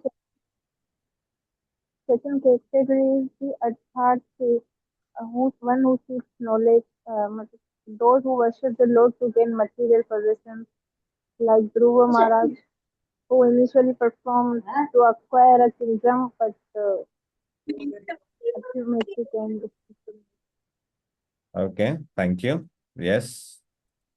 Who are seeking wealth, artha, or maybe any of the other opulences. Someone who's maybe seeking beauty, someone may be seeking power. Uh, so there are various kinds of opulences. So anyone who's seeking an opulence from Krishna, they come to Krishna. What else? What's the third category?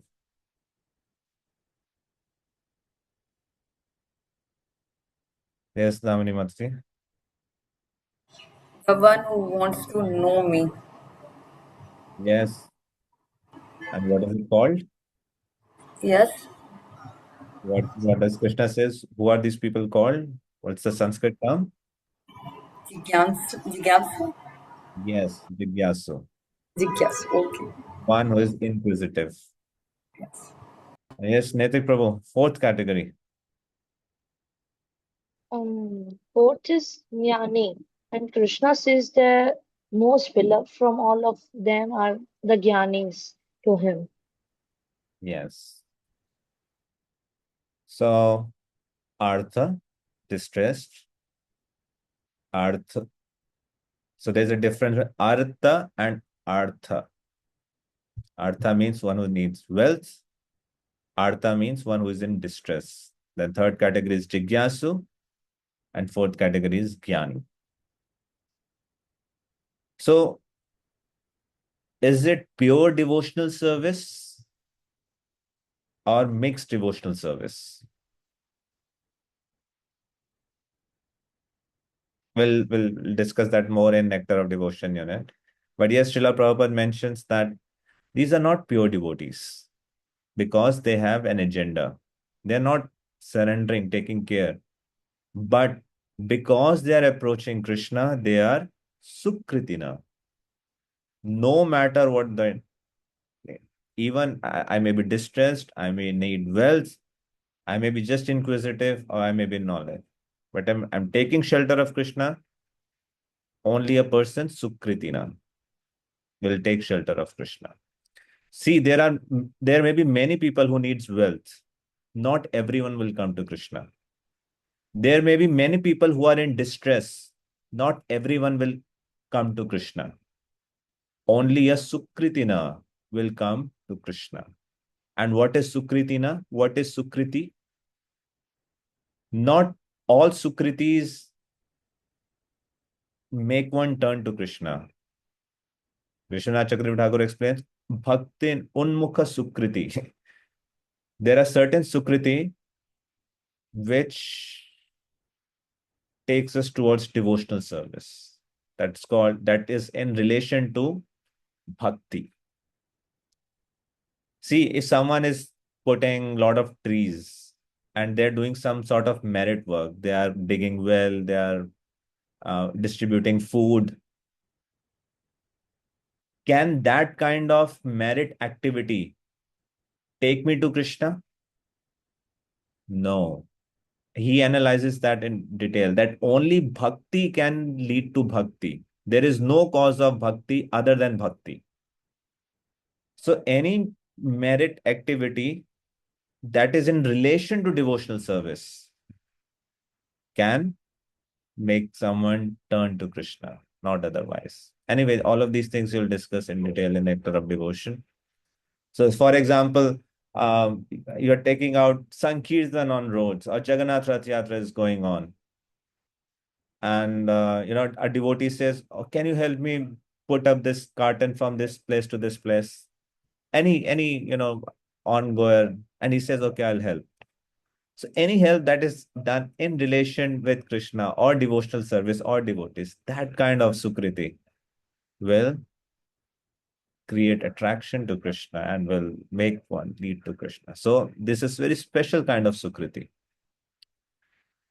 Uh, and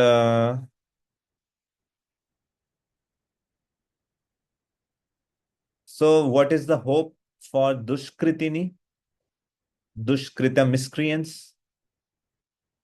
If by chance they come in the contact with devotees, with My bhakti, only then they can become pure devotees. So now we just read these are the four categories. Who is the best among these four categories? Is it Artha? Is it Jigyasu? Is it Artharthi? Or is it Jnani? So Krishna, Jnani. yes, Krishna answers this question in the next verse.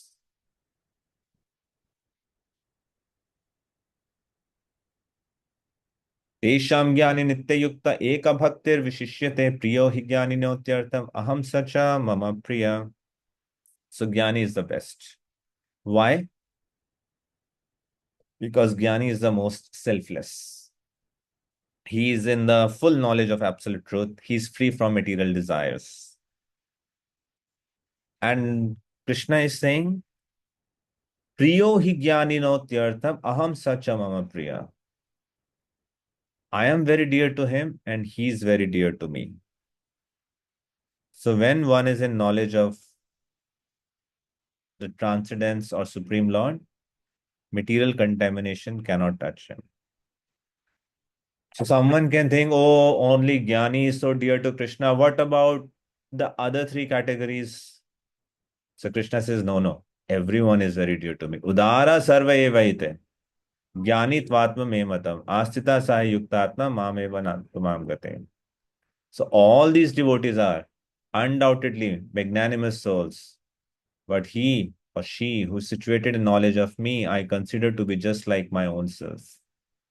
Being engaged in my transcendental service, sure to attain me the highest and most perfect goal. So all are magnanimous because anyone who comes to the Lord for any purpose is called a Mahatma or great soul. So anyone who is wanting some benefit out of devotional service, they are also accepted by the Supreme Lord because there is an exchange of affection. But devotee who is in full knowledge is very dear to the Supreme Lord. So when can someone become a jnani?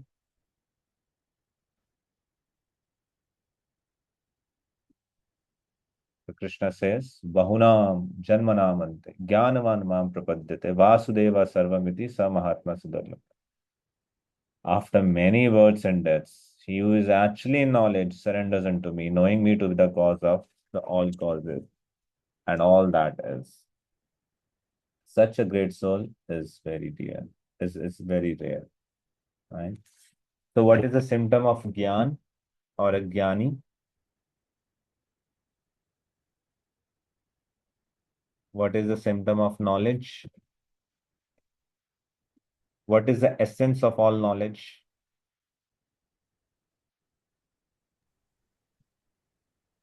To understand Krishna, Yes, to understand Krishna. And what does Krishna says in this verse? What is the essence of all knowledge? Surrender completely. How does one surrender to Krishna? Krishna says in this verse, That he is a cause of all causes and that he is a material manifestation, not independent from him. Vasudeva Sarvamiti. So the symptom of knowledge is to recognize, to realize that Vasudeva Sarvamiti. Vasudev is everything. So therefore, let me surrender. So this is how a jnani is ultimately led to bhakti. After many, many births and deaths, one recognizes Vasudeva Sarvamiti.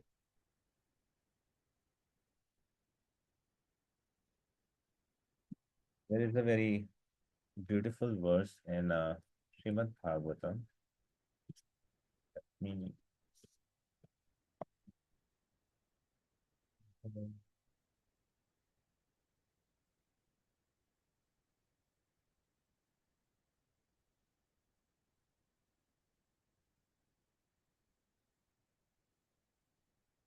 this is that verse. It's a very beautiful verse.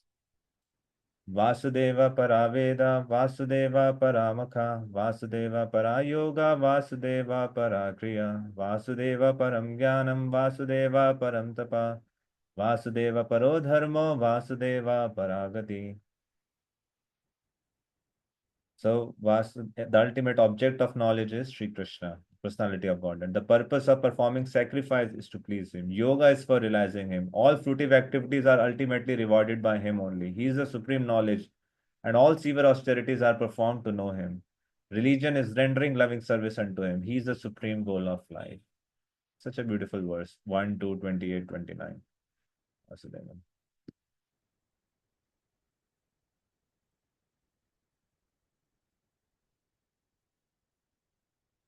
So,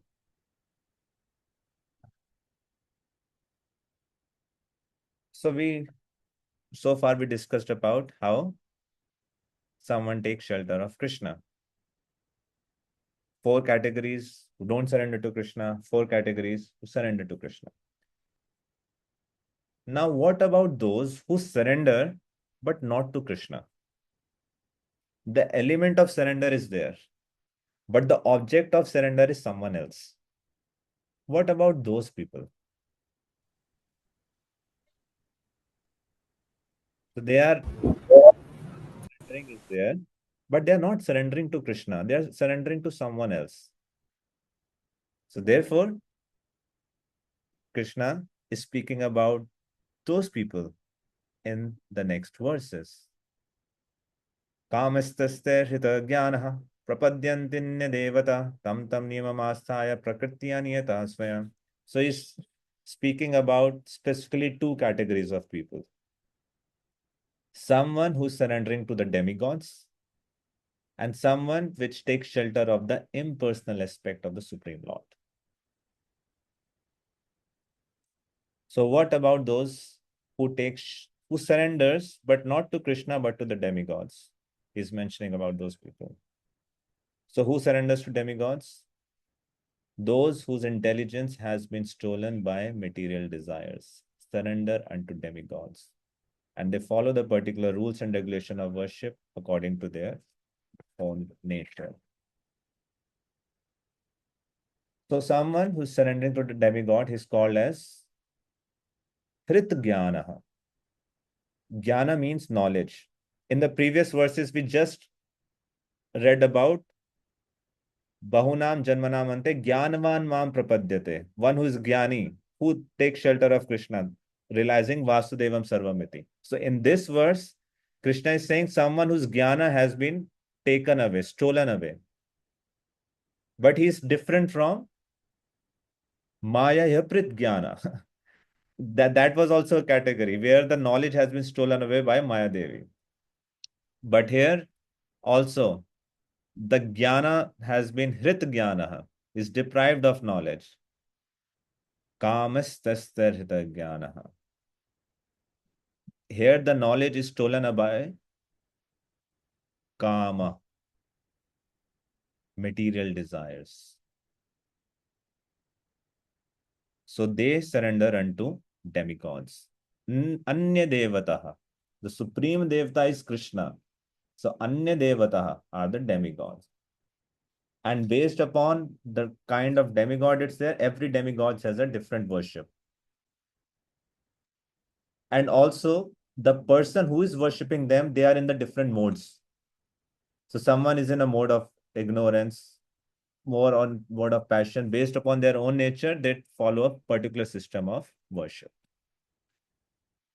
See, when we perform yajnas in Vaishnava culture, the Srila Gopal Bhatta Goswami, he has given a procedure in Satkriya Sardipika. So he spent a majority of time establishing how Vaishnavas, they don't take shelter of any demigods. They take exclusive shelter of Krishna. So here, those instructions are based upon this verse of Bhagavad Gita. So they follow, they worship. So why they are called as Hrit Jnana? They are called as less intelligent. Why? Why someone who is worshipping demigods has been called here as Kamistasta Hrit Jnana? Because people are having desires and they want to fulfill the desires, and they are offering, or because they believe that if they will pray, or they will follow, or they will surrender to the demigod, they will fulfill their desires for their own needs. For fulfilling their But desire. Bhagavatam says, yes, you want to follow certain desire, you take shelter of this demigod, and your desire will be fulfilled. Yeah. And to have a desire is a symptom of life. What is so wrong about those having desires? It is a natural symptom of life. That's what makes a living entity different from dead matter. Desires. But they're called as less intelligent. Why? Desire should be for Krishna, not for anything else. See, but do you remember in chapter 3, Krishna gives, or yes, in chapter 3, Krishna prescribes the method of sacrifice. Do you remember that verse? Krishna says, I've created this world, I've created demigods, you create, do yagyas, and by mutual cooperation, live happily in this world. Do you remember those section verses? So here Krishna is saying, I've created this system of sacrifice. If you enjoy without giving share to the demigods, you are called as thief. But here Krishna is saying, But why? at least those, sorry, Prabhu, I am out here. Those who are not following anyone, the theists, and the one who are following for fulfilling their desire, it's better than that one, the theist. If we are looking, if we are Yeah, comparing both of we are not talking about it. That is already over. Namam Dushkitano Muda verse. Here we are talking about someone who's doing all the yagyas, puja, different rituals, but for demigods. Yes, Bhakti Prakash Maturi.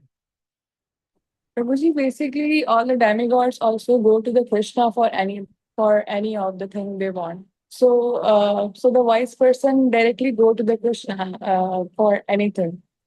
But We we can take for example like sorry. these. We can take example like this. If we want something, so we should ask directly to our father, not to our chachu. So demigods are like our chachus. So we should go to our papa directly. So that's an example. Okay, but sometimes chachus are more affectionate than But Papa. Or they to have I want to follow a certain desire, and Chachu having good terms with Papa. I don't have good terms with Papa. And we also hear to approach Krishna, take shelter of the devotees of the devotees of the devotees. So why can't? What is so wrong if demigods are giving me that is coming from Krishna. Ultimately, it's coming from Krishna. Prabhuji, Krishna know what is good for us and what is bad for us. Like if we ask something to our Papa, he knows what is right and what is wrong. Chachu also know, but Chachu is someone like lenient to us. Ke, de do chalo. But Papa thinks a lot about this. Ke, dena chahiye ke nahi dena chahiye. So Prabhuji, Okay, that's can it. I add on? thank you. Yes, that's one. It is a Good. slow process. It is a slow Wait, wait, wait, wait, process. wait. No, no. What slow process? It's If some we want cases to it's go very to fast. fulfilling our desire is a you can say quick process, but if we can say for the devotional service, it is a slow process. Reaching to the ultimate goal, it will be slow. Okay. Yes, Hare Netik. Krishna. Yes, bro. Prabhu, there is a line which is written because they are in the lower modes of nature. Yes. The demigods are also conditioned by the three modes of material nature as we are. So if we worship, if we want to worship the higher people like who are above the modes of three modes of material nature, that will be like a particular worship. But to worship the people who are on still in the three modes of material nature, it's like on the bodily thinking. Yes, a very wonderful point, Netik Prabhu, and very an excellent observation, I would say. Demigods themselves are not free from modes of nature. They are under the rules of Manu. So why not worship someone who's above the modes of nature? Yes. What do you know, Netik Prabhu? Uh, if someone is in a mode of passion or in mode of ignorance, do you think they will be attracted to someone who's above the three modes? Perhaps you are in mode of goodness and therefore you are being attracted to, but someone who is in mode of ignorance, they would naturally be attracted to someone else who is in mode of ignorance. Is it not? What do you think about that? I think, yeah, the persons who are in ignorance, they will worship the demigods because also they are also in the modes of passion and ignorance. That's why they are called less intelligent. Yes, absolutely. Thank you. An excellent point. Yes, Shatabdi Madhuri. Prabhuji, by worshipping demigods, we will not end the vicious cycle of the birth and death, which is the ultimate goal. Yes. So they are called less intelligence because they are desiring something which is impermanent, which is limited. So why undergo so much of labor, pain, and all the hard work to get something which will vanish so quickly? The soul is eternal, and soul wants eternal things. They want permanent security, which can never be get from the demigods. Right? But then why this system exists at all? Why we don't have okay only worship Krishna? Why there is a system of demigod worship? Can't Krishna do okay? No one worships demigods. I'm the only one. You just worship me. Why there's at all? And this system of demigod worship is a bona fide system, as Krishna mentioned in chapter 3. And if you study Vedas, the Karam Kand section specifically, 70% of it, it's just for different kinds of sacrifice. You have this desire, okay, worship this. You have want good health, worship Surya Dev. You want knowledge, worship Saraswati. You want good husband, good wife, worship Uma Devi, Shiva. So like that, there are list of those desires. And you do this sacrifice, your desire will be fulfilled. If you desire a son, you desire a daughter. So why this system is there at all?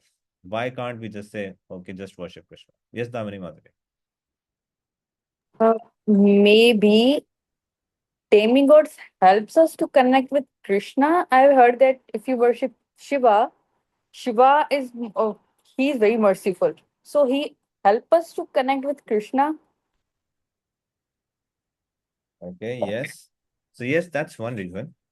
Because any of those sacrifices, there will be Pranava Om. Every mantra starts with Om. Om Sahasrashi Purusha. So, Om Namo Brahmane Devaya. So, whenever we chant Om, we are addressing to the Supreme Lord. In whatever sacrifices we are making, the final Purnahut is always to Krishna. So there's elements of Krishna and Om they are involved, which leads to purification gradually. And this is the system is there because not everyone will be attracted to Krishna. They are deeply attached to their material desires, and that is why they have come to material world. If they were taking exclusive shelter of Krishna, why would they would come to material world? So they have their desires. But Krishna says there's a bona fide way to fulfill your material desires. You do that, you will live happily, you will make advancement, gradually you do that. But here he's specifically mentioning in this verse as less intelligent because their fruits are limited and temporary. So in the next verse, he's continuing that description. Yo yo yam yam tanum bhakta shraddha architam ichchati tasya chalam shraddham tameva vidadhamiham. I mean, everyone's heart has a super soul. As soon as one desires to worship some demigods, I make his faith steady so that he can devote himself to that particular deity. Krishna is honoring the free will of the living entity. If we don't have that free will means saying no to Krishna. That independence is there. And Krishna is facilitating that. He's not demanding everyone. He's not forcing everyone to choose him. He's honoring the free will. And he's saying that I am sitting in the everyone's heart as a super soul. If someone is desiring to worship demigods, I make their faith steady so that they can devote themselves to the particular deity. So why people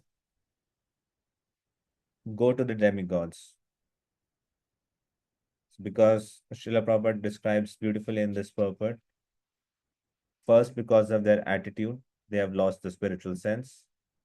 Then the desire that they want immediate fulfillment of their material desires. They are attracted by lower modes. Therefore, they do not go to the Supreme Lord. And they're satisfied with the rules and regulations of their worship. And they think demigods are better for certain purposes as per their study of Veda. But understanding of pure devotees is very different than these category of people. Ekala, Ishvara, Krishna are sab Vrittaya. Only Krishna is the Supreme Master, all others are servants. Pure devotees never approach demigods for material needs. They are exclusively dependent on the Supreme Lord and they are satisfied with whatever Krishna gives to them. They don't abandon Krishna and approach different demigods for their fulfillment of desires. This does not mean they disrespect any demigods. This does not mean they won't pay obeisances or pay respects to any demigods. They will see demigods in connection with Krishna. And they recognize that demigods will be happiest if we worship Krishna. Just like by watering the root of the tree, all the parts are satisfied. Right? So therefore he concludes this discussion in this verse. Sataya Shraddhaya Yuktastasya Radhanam Ihate Lapte Chatata Kaman Mayeva Vihitan Hitan. Endowed with such a faith, endeavors to worship a particular demigod and obtains his desire. But in actuality, these benefits are bestowed by me alone. So now, yeah, so he continues that.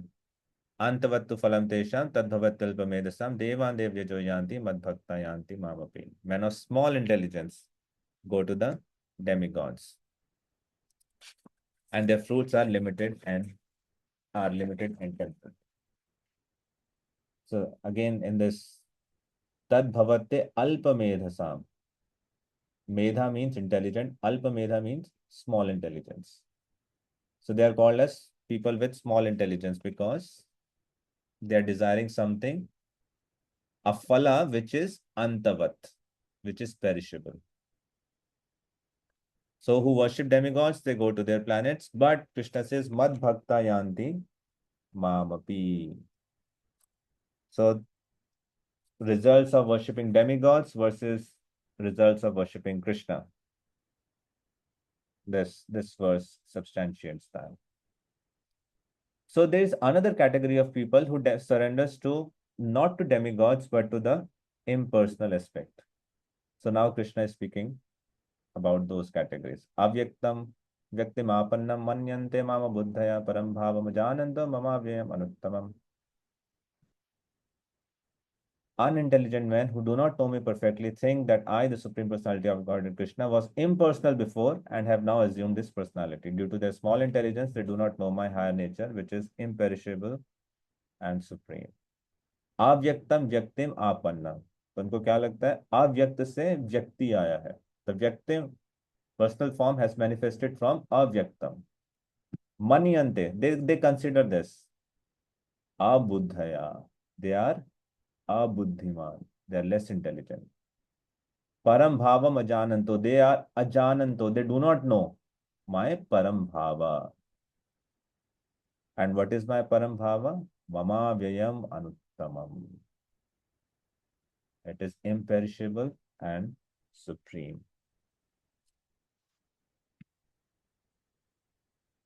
So, Srila Prabhupada refutes the philosophy of impersonalist in this purport.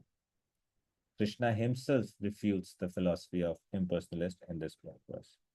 And Srila Prabhupada quotes Yamunacharya, he quotes Lord Brahma, he even quotes Shankaracharya to establish that Krishna, Ishvara, Parama Krishna, Satchitananda Vigraha, Krishna, the Supreme Personality of Godhead. He quotes from Vedanta Sutra, Anandamaya Abhyasa.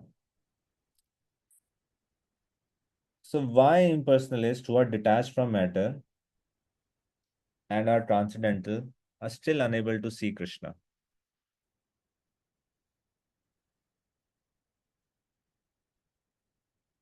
So why they are unable to see Krishna? So then Krishna describes in this verse, Naham prakasha sarvasya yogamaya samavrata mudo yam nabijanati lokomam. I am never manifest to the foolish and unintelligent. So who is foolish and who is unintelligent? Krishna describes in the previous verses. He first of all described in Namam Dushkitano Muda, those section. Then he described in the demigod worshippers, Antvattu Phalam Tesham, Tad Bhavatya Alpamedasam, Maya Hirit Gyanaha. And then he also described in people who think Avyaktam Yaktim Apannam Manyante Mam Abuddhaya. So Abuddhaya. So now he's describing Mudo Yam Nabijanati. He already described Muda, Namam Dushkitano Muda. Here again he's using this word Muda. And he's using Naham Prakasha Sarvasya. I am not revealed to everyone. So Krishna, it is up to Krishna whom does he reveal himself, whom he does not reveal himself. If he wants, he can reveal himself to these categories also. He's because he's supremely independent. Is it not? What he's saying here, I don't reveal myself to everyone. I'm covered by Yoga Maya. Mudo yam nabi janati lokomam ajam avyayam. Therefore, they do not know my real nature. I'm unborn and infallible. So when Krishna was there on this planet, not everyone recognized him that he's the Supreme Personality of Godhead. So does that mean that this covering, when there is a covering, I cannot see Krishna because of that covering of Yoga Maya? Does this mean that Krishna also cannot see me due to that covering? So he describes in the next verse. No, it's not like that. Vedaham samiti itani vartamani charjana bhavishyani cha bhutani mam tu vedana kaschana. I know everything that has happened in the past, all that is happening in the present, and all things that are yet to come. I also know all living entities, but no one knows me. It's only one way covering. He knows everyone. Not everyone knows him. Vedaham samititani. I know samatitani. Everyone. Vedaham. I know. Mam tu vedana kaschana. Tu means but everyone doesn't know me. So he's bhavishyani cha bhutani. So he knows past, present, future, but not everyone knows him. So how a living entity comes under this covering? How does that work? This Krishna says, Nam Prakasha Sarvasya Yoga Maya Samavrita, that I'm covered by Yoga Maya and due to which I'm not revealed to everyone. So how, and Krishna said in the previous verses also, Devi Esha Gunamaya Mamaya Duratyaya. So how does a living entity comes under this covering? So Krishna describes in the next verse, Ichha Dvesha Samuthena Dvandva Mohena Bharata Sarva Bhutani Samoham Sargayanti Parantapan. Oceana Bharata, all living entities are born into delusion, bewildered by dualities arising from desire and hate. So these are very wonderful verses. I think we'll spend a little more time in our next classes, understanding, discussing these verses. Who can know Krishna? Yesham Tantagatam Papam Jaranam Punya Karmana. Okay, let's stop here. If anyone has any questions, you can ask. We still have 2 minutes.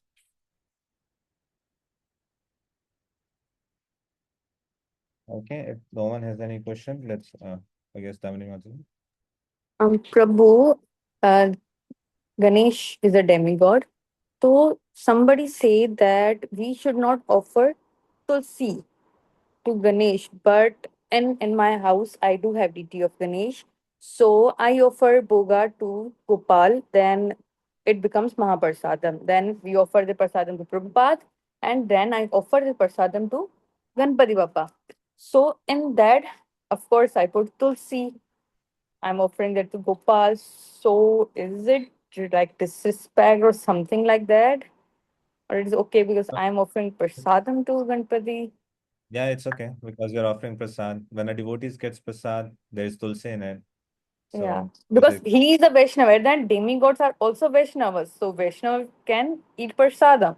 Yeah. yes, that's okay. Yeah, yeah. Okay. Yes, yes, absolutely. Thank you. So we discussed today the verses from, we started our discussion from verses 8 to 11, Rasam Apsukontaya and all those section till Balvatam Cham, that what does all those verses imply? That we can see Krishna everywhere. In every condition, we can be Krishna conscious. In our home, one can get liberated. Uh, if we follow that prescription, we can know Krishna. Right? Then we discussed how if someone, Krishna is everywhere, then why people don't surrender into him? Because Devi Esha Gunamaya Mammaya Durataya. So we discussed about the function of Maya and how it works and why it's taking shelter of Krishna. We discussed why everyone doesn't know him. Tribir Guna Mayir Bhavare Bhi Sarvam, because everyone is diluted by material energy and modes of nature. So, and why one doesn't surrender to Krishna? Because of Maya. And then there are who doesn't surrender to Krishna. Namam Dushkita no Mura, 4 categories who doesn't surrender. And 4 categories who surrender. Chaturvida Bhajante Mam Jana Sukritino Archana. Who is the best among all those 4 categories who surrenders to Krishna? Tesham Jnani Nityukta Eka Bhaktir Vishishate. The Jnani is one who's the best. Then Krishna says, all are Udara Sarva Evaite, Jnani Tvatmame. But the Jnani is the best because he's selfless, he's in the knowledge, he takes full shelter of Krishna. And after many, many births and deaths, Bahunam Janmanam Ante, Jnanmanam Prapatte. That one comes to this realization that Vasudevam Sarvamiti and he takes shelter of Krishna. Then we discussed how someone is surrendering, but not to Krishna, but to someone else. Who is someone else? Demigods or the impersonal aspects. Then Krishna spoke about Kamastasta Hita Jnana, all the verses. How I study that faith, but they are considered as less intelligence, Antavattu Phalamtation, because they're desiring something temporary and impermanent, whereas they will be satisfied only by something which is permanent. So they take shelter of demigods, but I give them that independence. It is me who's give study that faith. And then who is taking shelter of impersonal. Avyaktam yaktimapanam manyante mama buddhaya. Uh, and then how can someone who is why people cannot see Krishna? Then Krishna says, Naham Prakasha Sarvasya Yogamaya Samarvita. It's me who's covering my potency. But I know everyone. Veda ham samatitani vartamanani cha arjuna. But not everyone knows me. So we covered this verse. So please, we have class tomorrow, right, Navani Mazli? Yes. We'll continue our discussion. If possible, please read chapter 8 if you get time, if you're able to, or at least revise the verses that we have covered already so far. If something is unclear, if there are any questions, I encourage you, please write and please ask in the next class. Please go through whatever we discussed, whatever is mentioned in the purports or your own notes or your handbook. That's even if you spend 5 minutes, 10 minutes, it will refresh our entire discussion and things will start making sense. And if anything that is unclear, you're facing challenge, please do bring that up. You are most welcome to share. Okay, thank you. Hare Krishna.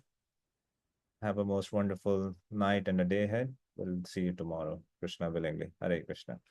Hare Srila Krishna. Prabhupada ki Hare jai, Krishna, Srila Prabhu. Prabhupada ki jai. Prabhu. Hare Krishna.